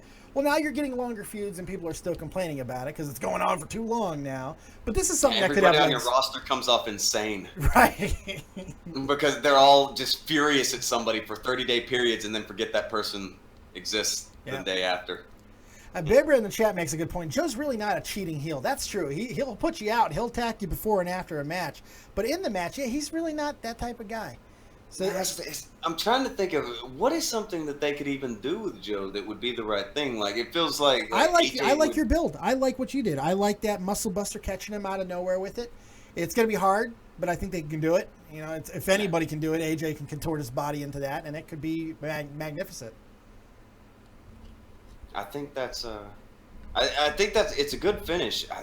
I'm wondering where they would go with it from there, because that's Joe beating him pretty clean-ish. Yeah. But if having the thing where he battles back, it could work. Yes, you can always do that, Bill. Because he's AJ too. It helps. It helps. He has that equity. Joe ending AJ's, it would be a huge boost for Joe. Joe he'd be pulling off a hell of a move there. Oh yeah. Like for real, it would really be awesome. Especially with everything that he's done, all the antagonizing that he's done to AJ's family. Wendy, I'm coming home, and all this type of stuff. It's been fun. For a lot of people, when they start going for the championship, that's really the beginning of their run. Yeah. So, like, maybe that's shit you're going to see down the road from him. Joe's going to constantly go at, people, their fans, just, like, he's going to be that guy. Yeah, and he can do it, too. He is that type of guy. Oh, yeah. He's believable. So, I'm going with Joe. I want to go with Joe, yeah. All right. I'm with you. Here we go. Main event time. Last match, and we will get to some calls. I'm not going to keep talking for too long because, believe it or not, we've already been live for an hour and a fucking half. Holy shit. Getting a lot of wrestling tonight. Incredible. Hopefully, I am not keeping you from anything, man. No. We're good. And thank you again for giving me your time tonight. I've had an absolute blast so far. Oh, man. It's a good time. Enjoy it. It's been great. All right. So, Hell in a Cell. Universal Championship.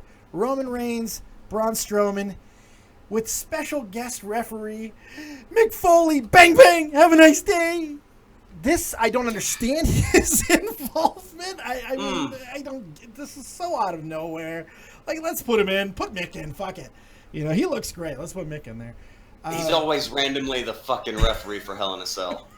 He's done it a couple of times. He has done it before, yeah. It's where my career ended. Bang, bang! It's all that type of shit. It's great. But this could be fun. Roman and Braun, those two do get good shit out of each other. That whole rivalry that they had last year was fucking great. I will defend that to the moon. That is how big guys go and make it believable. I don't even care about all the stupidity of, Braun's feats of strength. I'll overlook it. Fuck it. I don't care. Yeah. I love it. I'm looking forward to this match, and I have no idea who's winning. What do you think about this entire situation? Well, all right. Roman just got the belt. Is he cashing in the Money in the Bank? Is the briefcase being cashed in, or is this... Okay, if the briefcase is being cashed in, I really think that he's going to win, because... It's tough. It's hard. Because He just got the Universal title. This is Braun Strowman's Money in the Bank. You can make arguments for both guys. It just and the love that Vince has for Roman, it's like, yeah. Well, the other thing with Roman is every time they put that fucking belt on him, they yank that shit. They do immediately. He's already had four? This is his fourth run, I believe, right? Okay, all right. No, you just turned me on. Yeah, you turned me on to something here, bud. I'm clicking it. You know what they're doing? Racking up titles. Oh yeah, yes, yeah. Oh, they're just racking up titles. Same thing with Randy. Yeah, I didn't mean to be so naive. I forgot that. Yeah, they're just handing over title reigns. Excuse me. I'm so sorry, everyone. They're building it a little bit.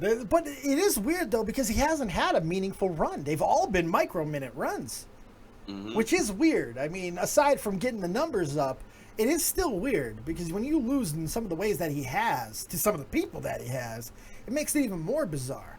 So I don't know. This feels like a match that both of the guys kind of have to win, because where do you go if either of them loses? But obviously someone's got to fucking lose. Is this going to be chaos? They got the entire heel locker room beating the shit out of Roman Reigns the last couple of weeks. Is that what we're going to see? Is it going to be an invasion type thing where they tear down the cell, get involved, everybody just goes crazy, and that's why we have to have Survivor Series? I don't know. But it feels like something's got to give here. I have no idea who to pick. The most logical deal here, to where everything isn't a waste. You have Braun win with it, and again you have Roman chasing. Yeah.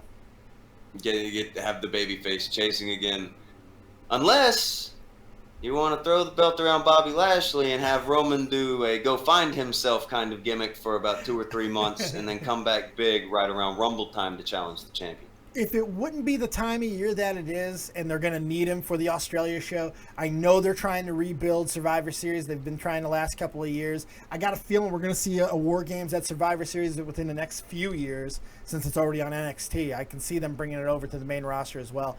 If it's any other time of year, you give him a cooler for a couple of months. But in this case, you got to keep him at the forefront of the show, and you got to either have him as the title holder or chasing.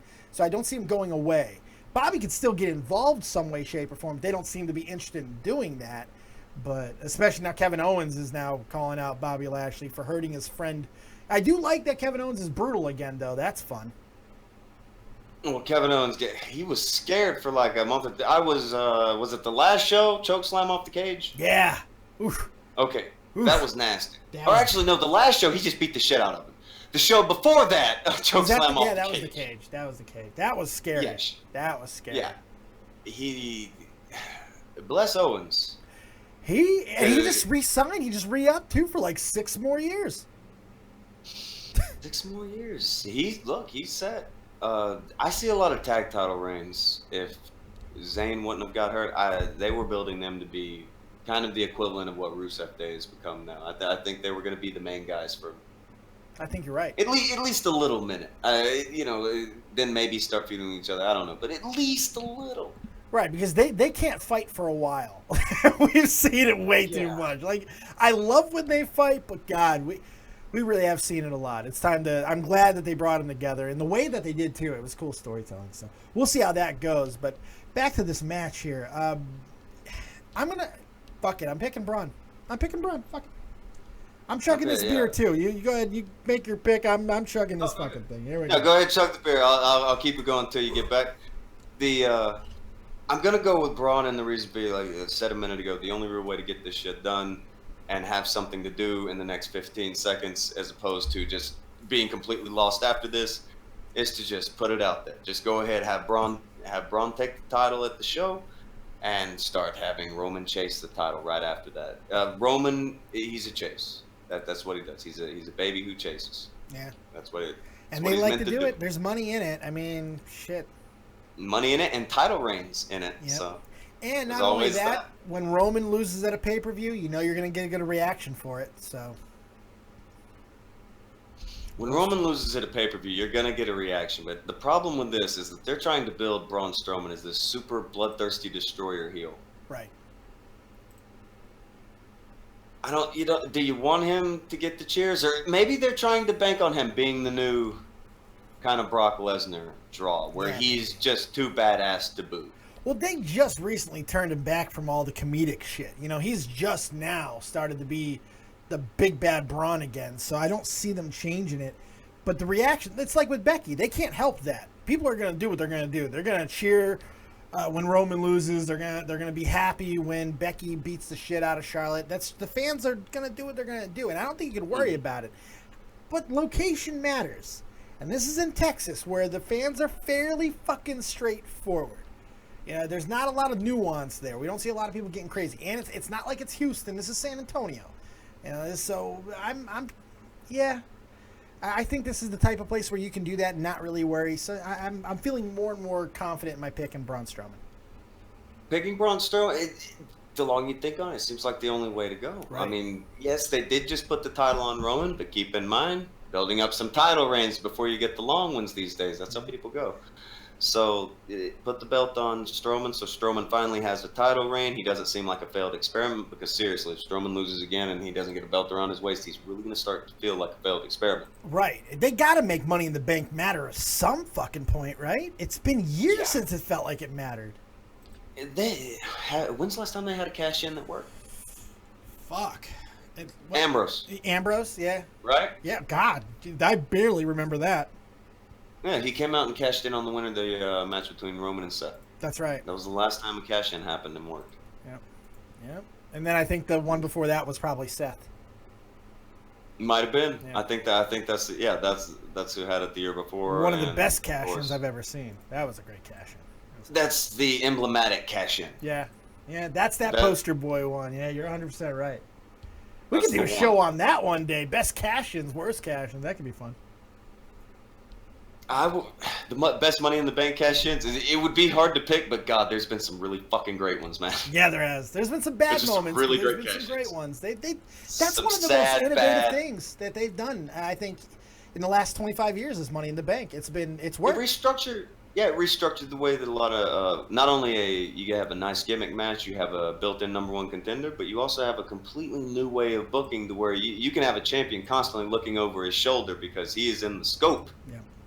I mean, it's a good mechanism. I liked it better when it was at WrestleMania, when the Money in the Bank match was actually at Mania. I prefer it there. I don't like to have its own pay-per-view, but that's just me. That's just. I think it ups the prestige a great deal. Yeah. A really big amount to do it that way. I think it's a huge. When you do anything at WrestleMania, it feels like a bigger deal. And with the way that they replaced the Money in the Bank thing with a few years later doing the Andre the Giant Battle Royal. Oh yeah. That becomes the new staple over there, and that man, they made that not mean anything. It just sucks. It sucks. Yeah. It means nothing. Guys' careers get worse when they win. Cesaro won it, got nothing. Mm-hmm. Yeah. Who's the other guy? They had like Gronk come out. They may as well Mojo just have Rawley. Gronk. Yeah, Mojo Rawley won it. Yeah, that's right. Yeah, they should have just had Gronk win. That's what they wanted. And then Matt won it this year. Mm-hmm. So yeah, it doesn't really mean nothing. It is what it is. So we're both going Braun. Yeah, Braun. It's the only way that makes it. Good shit. All right, you want to take some calls and then we'll wrap this bitch up? Oh, sure. Let's hit it. Sounds good to me. All right, guys, jump in the Discord. We got one person in there already. If you want to talk to Tonka or me, now is the time. Get up in there. Jump in. Mods, please put the Discord link in the chat. It's also down below in the description box, as well as all the other information. Except your link, because I'm fucking terrible at what I do. Oh, I just remembered. Good. I'm so sorry. You're good. You're good. Like you need my rub, but... I would take it. I would take it. I would probably prefer a lot of your fans. No, I wouldn't blame you there. Let's bring They in seem Bear like Bear. sweet people over there. They're okay. This asshole's not. Bear Bear, you're live with Tonka, so What? Dead on Dave. What do you got? What? What? I am great. Yeah, you're great. What? Great. All right. So first, I think Roman's winning Hell in a Cell. Okay. And though here's the way I think it's gonna happen. Mick's gonna get knocked down in some way. Braun's gonna hit Roman like 3 or 4 power slams because it's a stupid fucking finisher and you need to do it a million times to actually do anything to somebody. And he's gonna go for the pin. Mick's gonna crawl over, do a really slow count, and Roman's gonna kick out because it's a slow count. Braun's gonna get pissed, start beating up Mick. Roman's gonna spear Braun 3 or 4 times, and then Mick's gonna do a fast count and Roman wins. It could. What do you think, Tonka? That would get a pop. He saved Mick. That's how you get Roman cheered. It could get a pop. The big pop I think that's going to come from the match. I think they're gonna do a panel on the cage that's going to pop out, and Roman's going to do his big dive on Braun and go through the panel. Oh God! Not the panel break. No. They just did it with the Braun. I don't didn't think they even can do it think again. about that. I don't think they can do it again because they just Braun did and it. Roman. They have to. They're going to. But they It's just Braun did and it. Roman. They just did it. They're with going Brock. up on top of that cage. Oh, they're going on top. Yeah. Yeah, they're going on top. Power slam? No. Oh, you're saying through the bottom. Okay, all right, I like that. Wait. You're saying Wait, are you saying through the top, like through the roof? No, all right. The way that I would say like him doing his big Undertaker impersonation dive and then break through a sidewall and then they'll climb up onto the top for a minute. I don't see any slams happening on the top because there's a space though. Big ass dudes. There's a pretty good gap between the ring and the cage. Can Roman hit it with the farther. right velocity? I don't know if he can hit it with the velocity. Well, no, that's the thing. All he has to do is hit Braun and Braun fling himself back. Oh, okay, all right. And then Braun goes. I'm starting. Yeah, he goes through the panel. You get what? Like he hits Braun. Braun flies through the panel, and now they can get out of the cage. I'm starting to see it now because maybe not the Undertaker dive, but maybe just hitting him a spear. Like a spear. Oh, with even if with Braun on the Undertaker, outside. 2008? Yeah, with Braun on the outside of the rings, on the apron, but on the outside of the ropes. Roman hits him with a spear. Braun flings himself back. Maybe even with Mick Foley involved. I mean, that's more mass and makes it more believable. And they both go flying back. I don't know. Maybe he's on his back or something. I don't fucking know. I mean, Jesus Christ. Who am I? Am I Bucky? What do you want from me? He's on his knees and Roman jumps off of him. Okay, yeah. Oh. That's poetry in motion. Yeah, poetry in motion with Braun Strowman on your back. That would be amazing. Oh God, that would be beautiful. Oh my God. Good Lord. If Roman wins, I need to come into this Discord, find you, and tell you you got me. Yep. Because I don't see it happening. If Roman wins, that's how it's gonna happen. That's because that's the only way he would get cheered if he wins. I think Mick's going to be pretty much useless. I don't think Mick's going to do much in the match. Why is he even there? I don't know. Because he's Hell in a Cell. It's Hell in a Cell. Yeah. I thought he was going to be involved in the Taker Triple H storyline in some way. Oh God. I was hoping. I was shocked. Yeah, you were expecting a beatdown. Yes. Why the fuck did they not make this happen? You know, Shawn Michaels gets confronted by The Undertaker 2 weeks ago. That's the guy who ended Shawn's career. Guess who fucking ended Mick's career? Triple H. They're in the same building. Why not have Triple H do the opposite of what The Undertaker did? Not confront him with words, but do what he's always done. Beat the fuck out of Mick Foley. Jesus Christ, how did they... That's a layup. That's a layup, and they didn't do it. I couldn't believe it. I was so pissed off. No, they just wanted to put him in the... I don't know. They just wanted something else in this match. I don't know. I felt like it needed more. Well, I want something else from this call. Bear, you got anything else for us? All right. I think AJ's winning. I want Joe to win, but I think AJ's winning. It's possible. Because I know when Brock Lesnar broke the CM Punk reign, it's not with the same title. You're right. So it's not the same lineage, and it has no lineage, but... But if he goes to WrestleMania, I think AJ would be the longest reigning champion of all time.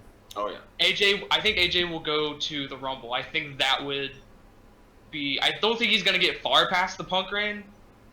I think he might get like a week, maybe a month past it. Yeah. A week or a month? Because Punk won it at Survivor Series and then lost it at Royal Rumble 2 years later, right? Right. Or a year and a half. Something like that. So, no, AJ would have to go to WrestleMania then. I think he's got to go to Mania. I think the only way that he'll have but enough then how time. do you do? But then how would you do Bryan and Miz at WrestleMania? Because that needs the title. They're not. No, no. They're ending. I think that feud is ending at Australia. What? Yeah. It's a number one contenders match. Yeah. This would be like, No. oh yeah, think about it. It would be the third confrontation. They already had their first match with the Miz winning. But the mixed match doesn't. The mixed match counts. Wouldn't count. The mixed match You're not counts. gonna count the mixed. I think you gotta count it. I think you gotta count it. They built it that way. They gotta count No, it. because if Bryan and Brie win this, woohoo, and then Bryan beats the Miz later on. No, I Miz think can Miz still and be Maurice. You have Miz and Maurice go think? over to the. Yeah, you have Miz and Maurice go over so they can continue to taunt Daniel Bryan and Brie Bella. You know, you don't have to have the feel good moment here because you have the feel good moment in Australia. True. You have 100,000 people in Australia all chanting yes at the end, and I say you main event the show with this. By the way, That would main event. and you That would end have it to. because it's the number one contenders match with Daniel Bryan, the new number one contender, with the entire fucking This- Australia crowd yesing. That's how you This end the show. feud can't end anywhere other than either WrestleMania or SummerSlam. I think It's it been can. building for almost a decade. I For don't know. almost an entire decade of They build have for this time. specific feud. They have time. Tom, do you think that this I has to be at guess. WrestleMania? Does this have to be a big thing? I think it does. I'm asking. Bryan Your and name's not Miz? Tonka Bear. Sorry, Tonka. No, you're good. But the Bryan all the way to Mania. Yeah. Like, Man, it's okay, almost a year. There's a lot of Here's the gilding way- a lily, bud. here's the way I was kind of thinking they were going to go with it. Miz ends up winning the title, and if Joe wins, he wins it in a multi-man match because heel versus heel, not really going to be a thing. If he cheats to win against AJ, if AJ keeps it. Bryan wins the Rumble. Yeah. Maybe I think they could revisit it. I think they'll do it this time. Maybe They'll next definitely year. You know revisit it by what? summer You know next what? year. I just thought of something. What? Bear might be right, and I'll tell you why. That Hmm? fucking Miz and Mrs. show. They cater storylines around Total Bellas, around Total Divas. Oh, God, now you're right. Miz and Mrs. have the second season. They could. Yeah, they but could they're do not. it. They could do it. I don't. The Miz isn't the Miz on the show, so I don't know if they would bring that into storyline. No, but because he has a show, it's the main reason why you would keep him in the same situation. I could see them gilding Yeah. Lily just for that reason, just to keep it going. I do think Miz deserves a WWE title reign. However long it is, I think he's earned at least like one more. Just one, maybe a couple defenses, and then he loses it. Or maybe just as a transitional champion. Yeah, we'll see. I think he's earned another shot. I'm not sure. Sorry about First, the I technical think we've difficulties done in a the lot. chat, guys. I know a couple of people are complaining about it. I apologize. The computer is trying to die on me. I'm trying to keep it alive. I'm sitting here Oh. doing CPR and this motherfucker trying to keep this going. I'm trying, Give man. it the oxygen Blow mask. on I'm telling Blow you. in every hole. Blow yes, on the cartridge. blow on every hole. Gee, Bear, you just summed up your life Put in some one ice on fucking it. sentence. Yes. Go get some ice and put it on. Get out of here, Bear. Thanks for the call, buddy. You got anything else? Are you guys gonna do the Evolution show? Well, I'm hoping to get Tonka on more often. I don't know how much he likes me. Or is though, this so gonna be we'll a weekly see. thing? I don't know. It's all up to Right. Tonka. I'd have Tonka on any time to talk wrestling. Evolution. It sounds like it's going to be painful to watch. Same. It sounds like it's gonna be painful to watch. Outside of the why main am I final. excited for it? Why am I excited for Evolution? I am. I'm excited The for only match I'm excited What's for got is the you main hyped? final. everything about it. I just really, I Everything. want to see Trish and I want to see Alexa together. I think those two they mirror each other for a lot of reasons. They came from the same backgrounds, kind of the same starts. You know, nobody really cared, and then everybody cared. I like both of those. I think they could do a lot together. A lot of the other matches that they're putting together, I like Lita and Mickey. We get a redo of the retirement match. I don't that like was- Lita and Mickey, but that's for a I different do reason. because of remember that bullshit retirement match, and then fucking Crime Time comes out and sells all of her gonorrhea and fucking clothes. Yeah, that was We get a that was redo of pretty. that. I'm excited to gross. see a lot of the past, present, and future that they're touting so much. And by the way, if you don't Yeah. know who are in the Mae Young final, I'm enough. That is enough for me to get me there because that final's gonna be could fucking be fire. match of the fucking year. Absolutely, Easily. absolutely. Oh my god. Also, speaking of the Mae Young Classic, did you guys see Casey Catanzaro? Oh, she is special. God, I've been watching her for years on American Ninja Warrior, and she so athletic. There's so much she can do. Are you checking out the Mae Young Classic at all there, Tonka? I've seen one match from the Mae Young Classic. This may make me seem a bit spoiled, but I won't watch shit as it's in progress. I wait until it's done, and then I watch it as it has. I just sit down and I watch. To be fair, it happened like 2 months ago. Yeah, it did. Well, it may be. I thought that shit was happening like as it's going the way everybody's talking about it. They recorded it. About that. No. Yeah, they recorded it like 2 months ago, and now finals have they been not out. put it out? Yeah. It's coming No, out the now. finals have been leaked for a while. Yeah, the finals are leaked, but we're in the second week of the Mae Young Classic already, which was really good. Both weeks have been really solid. I think. And we haven't even gotten the for a big second. picture I missed all of them. No, but the spoilers are out. The spoilers are out. It's still round 1. That sucks that the spoilers are out. You got a whole damn tournament here, and you can't even... Spoilers are always going to be out. Because there's going to be people in attendance who watch it, and they're going to... It's good. It's a good thing they did it, though, because one of the finalists got hurt recently, and because they went ahead and did it this way, she's got time to recover, so I don't mind it. But it didn't seem like it was that big of a... At the time it did. At the time it did. They were freaked out at the time. After about a week, it came out. Because that girl took a bad fucking bump, and she did it in another fucking promotion. God, she's so good, too. I would marry her. Yeah, she's great. She's great. I would give my heart... No spoilers, motherfucker. Get out of here, Bear Bear. Okay. No spoilers. And to you. I'll give my heart and my soul to you. Yes, thank you. I appreciate it. And your butthole. Get out of here. Well, okay. Got him. That dude, a long time. He's a good guy, man. I love Bear Bear. He's a good guy. All right, let's bring in Everyone Lies. What's going on? You're live with Tonka and Dave. What do you got? What's up? I was wondering what you could... Oh, sorry. I was wondering what you guys thought about the booking. You're good. Just there you go. Just do a little art. You're good. Right. Show yourself to be handsome. Exactly. You make it. Look what Tonka's done. Look at the brand that he's created with all the fucking crazy shit that he's got going on there with his with the different face masks and stuff. You could do the exact same thing. Just do the same, but in yellow. Let me ask you, Tonka. Where did that come from, man? Because I've never been able to ask you this question before. Where did this come from, this whole persona of with all the masks and stuff you do with the art? Because, for one, it's awesome. It looks incredible. I love what's on screen right now. I just took that face and put it on Roman's body, but still, it looks great. Where did that come from? Did you wear masks when you were wrestling? Are you a masked guy? Where did that come from? Well, it's not necessarily I'm like a mask guy. I don't really like to wear masks or anything, but I may have done about 12 characters, and about 8 or 9 of them are masks. So, really? Yeah, I've got a stupid amount of masks. Oh, that's cool. I love masks. Yeah. Cool. They're fun. That's what I was expecting for a while. Really? I thought all these people were like, oh, we want to see your face and we want to see you on cam, and I thought you just jump on there with the mask on and be like, yeah, whatever. Well, one of the plans, I'll spoil it because this one may not happen because of location and everything.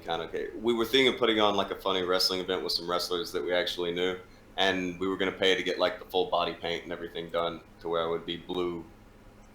Like I would sit in the chair for the several hours to do one deal, just one though, just one. You don't want to be Finn Balor and stuck in the chair for like 9 hours to get face painted up right. And Jesus Christ. I don't know how he likes that so much. He does. He's a weird guy. He's another one of those creative. He sits and fucking builds Legos all day. He's this generation's Jeff Hardy. He is. He is this generation's. The imagination. Woo! Fucking hell. By the way, you were asking about booking. I fucked that all up. Yeah, sorry. Oh, that's all right. No, I was just trying to get into these different angles. I know you guys give your opinions on who's going to win, but is there anything, I think you use the term fuckery afoot. Is there anything you think like we're going to see that we don't expect to see? Like maybe something weird happen with it? I expect maybe a legend lady or something to show up at the ending or beginning of the Ronda match. Yeah. Dude. People are saying that maybe you could see something like Bobby Lashley come out there and have a big hand in one of the main events or something. Switch brands, go to the other show or something, and they'll put him in the main. There's all kinds of stuff that people could throw out there, but just the way this show's on paper, this is one that looks like it's gonna be pretty down. Not a lot of surprises outside of the in-ring action. Yeah. Because you got Hell in a Cell, you have the gimmick of the cell itself, so you don't really have to go too far out of the box here. This is one of those, and look, when you look at it on paper, this is not a bad card. I don't think it's a bad card at all. I mean, a lot of people are shitting on this event, but when you look at it, we just went through all the matches. There's some decent matchups here with decent builds. So I don't know. It just could be a surpriser. I'm not sure. Let it ride. I like the matchups. I'm not really much for the booking so far, but some of it's good. Some of it just made no sense. It's been weird, but I mean, we have had the AJ Styles Samoa Joe, which I think they've done a good job with, considering how personal they went. You have this, whatever the fuck is happening on Raw, the Civil War, which I think is what we're building towards. A Civil War storyline. That's what it looks like to me, but I'm not sure. So there's a few things they're getting right, and then the weird stuff with Becky and Charlotte, I don't know. Jeff Hardy, Randy Orton, I don't know. It's okay. I like the brutality of it at times, like when he almost rips his fucking ear off. Lots of potential. Lots of potential. I agree. I think Tonka's right on it. I think they just really missed the ball with Becky. It's just short-term booking. You built this girl up, and you have the fans sitting there saying like she deserves, a title run by now, and Charlotte, she's going up against who's had the belt how many times, and basically she's out there saying the exact same thing the fans are saying. You have her saying like, oh, she's being held back, and like, well, that's what the fans think already. So, of course they're gonna cheer for the person that's she's getting a good reaction. So how much can you shit on it, really? I mean, the reaction's been good. You really can't I know it's not the reaction that we were expecting because, it's a heel turn, but I think heels and faces are no longer, that's not the norm anymore. We're in a different, it's a different case. So many people were angry about it, and like, I heard in interviews she wanted to try being a heel sometime, so I was kind of sad for her that she didn't get like, she was a heel in NXT. For it, but it's like, she was a great heel in NXT. Great heel. Yeah, I think it was and I think she could have had a good run as a heel champion, like coming out of this. But I don't know what it's gonna end up being now after all this. If you have to figure out where the lines after this. Yeah. Languishing is languishing. The way they wasted Asuka through the entire thing with Criminal, and again, not even the biggest Asuka. To me, it just shows. They don't know what to do. They're like, let's get all the people and let's do a thing. That's all they go for. Hold on. Are you the one that likes David Otunga? You like David Otunga? He's all right. He's the David Otunga guy. I knew it. Okay, it's like David Otunga. They just do it. There's not a reason. It's just there. The bow tie gimmick was kind of sweet. Oh, shut the front door. No fucking, get out of here with that shit. No way. The bow tie, it was... The bow tie. Hold on. All right, what's better? Bow tie Otunga, Constable Corbin. Constable Corbin. I can't get behind anything Corbin does, so... At least they shaved his head. Because of the head shave, I'm going to give it to Constable Corbin. People are very pro head shave. Yeah. I like that Kevin Sullivan look he had. We don't have enough of those, man. We really don't. Exactly. Nobody rocks that hairdo anymore. But Kevin Sullivan looked like a guy who would have that haircut. Like a shorter Hulk Hogan that just said, you know what, I'm not wearing a bandana. Eat my ass. Do you think it's the height on Corbin that made it not work? Because Sullivan, him being like a shorter, stocky guy, like it kind of fits the sleeves. Would a bandana have changed it? I feel like a bandana would have changed it, but it didn't work with Palumbo when they did the biker gimmick. But I think it would have worked with Corbin. Just put a goddamn bandana on him. I think it would have been fine. Vintage Taker type stuff. God, does anybody rock a bandana on the roster? Not anymore. It's been a while. Well, then, yeah. Should have went for. I would have liked that or bow tie. All right, everyone. Lies. Anything else? I was gonna say about the Strowman Roman thing. What did you think about this last week booking? Not last week, was it the week before? When this all came about, the Shield running in and getting their ass kicked. And... Yeah, the Civil War looking thing where with the locker rooms just beating up the Shield for some reason. Yeah, I'm not sure. I don't know how much I hated that fucking promo that they were that robotic shit. Oh, it was brutal. It was rough. Yeah, I had just walked, and I was all right, some Raw's on. I'll look at it. It's on the T. I started looking. It's oh, this is bad. It's bad. It's like Dolph Ziggler cutting like the most generic Dolph Ziggler promo you've ever heard. Yeah, it was. Drew McIntyre resigning himself, maybe not giving a fuck anymore because he looks like $1,000,000 to not doing nothing with him. And Braun Strowman, he's done so much better than he did that. It was just a collection of bad. Yeah. And then here comes the Shield to get their shit kicked in. Yeah, this week I think they did a little bit better with it. You know, it seems a little bit now. We're over the shock of what are they doing together, and now it's working a little bit. And I more. love the first week build I saw was good. Yeah. That was good. Reform the Shield and then take out Braun and stuff. And then Braun's getting, he's getting his own group. But like that promo, they should have skipped that. Yeah, They should have kicked off the show, show the Shield like walking in or some shit, and just have Strowman, McIntyre, and Ziggler beat them into the arena, and then have everybody come out and get it. That promo did no one any favors. I agree with that. They need the extra talking. I agree with that. 100%. I just want to see where it goes, though. But Anywhere they want, they got options. Fuck. Well, I was just gonna say we would get that they are a team and they aim to destroy the Shield from that action. We wouldn't need that promo. That's true. All right, everyone. Lies, I appreciate the call, man. The one thing I was wondering about is, do you think it was weird that he turned heel and didn't cash in? Yeah. He turned heel and didn't cash. Like, He kept to his word. You're right. That is kind of unheelish. Yeah, but Like, they didn't really have the if I'm- opportunity, though. I mean, like, because the They Shield laid kept the saving Shield them. out. Well, They that's had how everyone they laid told on the it. story, Like, though. But they justified that with the story. You know, the fact that he tried to do it the right way, you know, in his eyes, and the Shield saved him. So he had to go get his own guys. There's no reason for him to cash in until he got him in the place where he wanted. That's why he made the stipulation, I will cash in at Hell in a Cell. So I think they did a good job of narrating that water. It could have been muddied, but I think they did okay with that. They made him a heel of honor. Yeah. I just think it, because beatdowns don't mean anything in the company. Yeah. People aren't injured the next day. It would at least made that beatdown like more memorable if he'd lost the belt, and then it would have been like Roman going for his rematch to win his title back. Yeah, maybe. Which depends on whether they're gonna give it to him afterwards or not. With Strowman winning, there's definitely going to be a chase right after, in my mind. But if Roman wins, I think you might see Strowman turn on Ziggler and McIntyre to kind of have a little something going there for a second, and maybe, just maybe, if we're super fucking lucky, McIntyre break off and start on the track of challenging Roman himself. Because I think Roman versus McIntyre at the fucking Mania with those two. Yeah. They could do good if you build it right. McIntyre's it's all time of year. It's all time of year to me because we're at the time of year where Survivor Series is right here. They need a match for that. Shield reformed.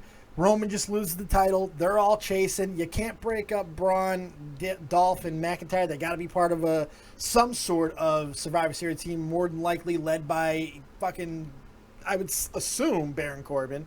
And the other one would be led by Kurt Angle like they've already done before. So there's precedent there. So that would make sense. It's just the time of year I think it's going to dictate more than anything else. I really wish Corbin would have been the guy in the thing with Strowman and Ziggler instead of McIntyre. Maybe. Yeah. It would have been a better fit. McIntyre could be building his own thing right now. But it is what it is. It's not that they're a terrible group. It's just you look across, it's just like, what the fuck brought these... Why are they together? Yeah, and you want McIntyre to be that guy because he seems like it's going to be. So we'll see. I hope they both. I do too. I guess that's like the curse of him being like the secondary guy in the group. But I think it's a long-term plan with him. We'll see. I think eventually he gets there. I hope so. He's early 30s now, so I hope they don't waste the time. Now's the time. All right, everyone, lies. Take it easy, buddy. You too. Good shit. Later. I'm really being nice to people now. I'm letting them have all the time they fucking want. It's not gonna be that case with this guy. This is the last caller. We've gone 2 hours and 5 minutes, kids. I'm tired. I got another show I got to record tonight too, and I'm sure Tonka's got things. We got stuff to do. All right, Dave's sweaty jockstrap. What's going on? How's it been, David? It's been so long. I missed you. Yes, it's been a very long time. It's good to have you back. Thank you for caressing and holding my balls in place for as long as you have. I'm sorry I've not changed you before now, but here you are, finally able to breathe again. What do you got for us? Oh, David, I just think, this is real exciting because, Hell in a Cell, it's a real legacy match, like... Shut the fuck up. I know. I'm just busting your balls. Asshole. You see what I have to deal with, Tonka? You really want my fans? You want these assholes? You hear this shit? They call me David. Disrespectful cunts. These lovely people here. Yeah, You have nothing for us, do you? I do have something. All right, we'll get to it. I do know that, Tonka, I know that your father's incarcerated. Does that give you experience in comments in hell Get the himself? fuck out of here, you piece of shit. I'm sorry about that, Tonka. What a dickhead. Huh? What a dick move. That's a dick move, dude. That's a dick Well, move. Come on, man. I don't Fuck is. Look, I know you're a no limits guy. I get that, but I mean that to me that's not even about disrespecting you. You just disrespected me, asshole. Don't do that on my fucking show. I don't like that shit. Don't disrespect my fucking people who are doing me a favor by coming on. What the fuck's the matter with you? Who's ever fucking modding in the guy? Ban that piece of shit. I don't like that. That pissed me off. I'm sorry about that, Tonka. I don't like that shit. That's not cool. Oh, you're cool. You're cool. That's a cheap shot, man. That's a cheap shot. I don't like it. I don't like it. But This is all I'm cool. Everything's cool. all right. Oh, look. On that note, you look like you were mad. I was like, oh. Yeah, man. I mean, look. I got somebody who's look. You're doing me a favor. You're slumming it down here. I don't need my fucking people coming in here and doing an I gotcha moment. You got enough of that shit on your own fucking show, you know? Oh. This has been fun. This has been relaxing. This has been a good time. And we got that cunt doing that shit. It's a thing. As with most things that people try to like, there are people who say I'm in a wheelchair. Alright, so I'm just as bad. I am so sorry. I apologize so much. I had nothing else to do. That damn purple belt. Well, there you go. I'm just as bad as Dave's sweaty jockstrap. Fuck me in the beard. All right. Well, look, It's the purple belt. it's just the purple belt. Everything else is fine. Dude, I really appreciate. Thanks for being cool, man. Thanks for being cool about that and everything else. I really appreciate you being here tonight. Tell the kids where they can find you and all that good stuff, as if they don't know. It's at the channel name. That's just like the guy here. It's Tonka Saw. We do stuff every weekday morning at 10:30 Central, so that'd be like 11:30 Eastern, and I don't know what it is for the other 70 times. You guys got to figure it out. But I think British people say it's sometime around 4 o'clock. So I'll take there's that. But yeah, I do that stuff Monday through Friday. It's a good time, have fun. So I'm off for the next 2 days. So you can't say don't try to find me tomorrow. It's not gonna happen. Yeah, don't add him. Don't add him, bro. Don't add me. And like anytime you want to come back, I'd love to have you back on. If you ever want to do like an actual sit down proper interview, you know, I'm all over the place. I do a little bit of everything, and I'd love to have you back, man. I had a really good time. Yeah, I'd enjoy it. Good It'd be a stuff. good time. Thank you all, Mush Puffs, for being here. Thank you for the people who supported the channel and all that stuff. And hopefully you enjoyed everything. We'll be back. I'll be back on Hell in a Cell. I'm going to be doing a live reaction show playing poker. Going to have you guys come play with me as we watch Hell in a Cell together. That's going to do it for us tonight. Keep it copious, folks, and give a little bit of love and shout out to those people who are supporting on Patreon. On the way out, of course, all the graphics, once again, done by GunCannon. Give him some love, too. We will see you next time. Keep it copious, and remember, as always, if you don't have talent, have talented friends. And peace.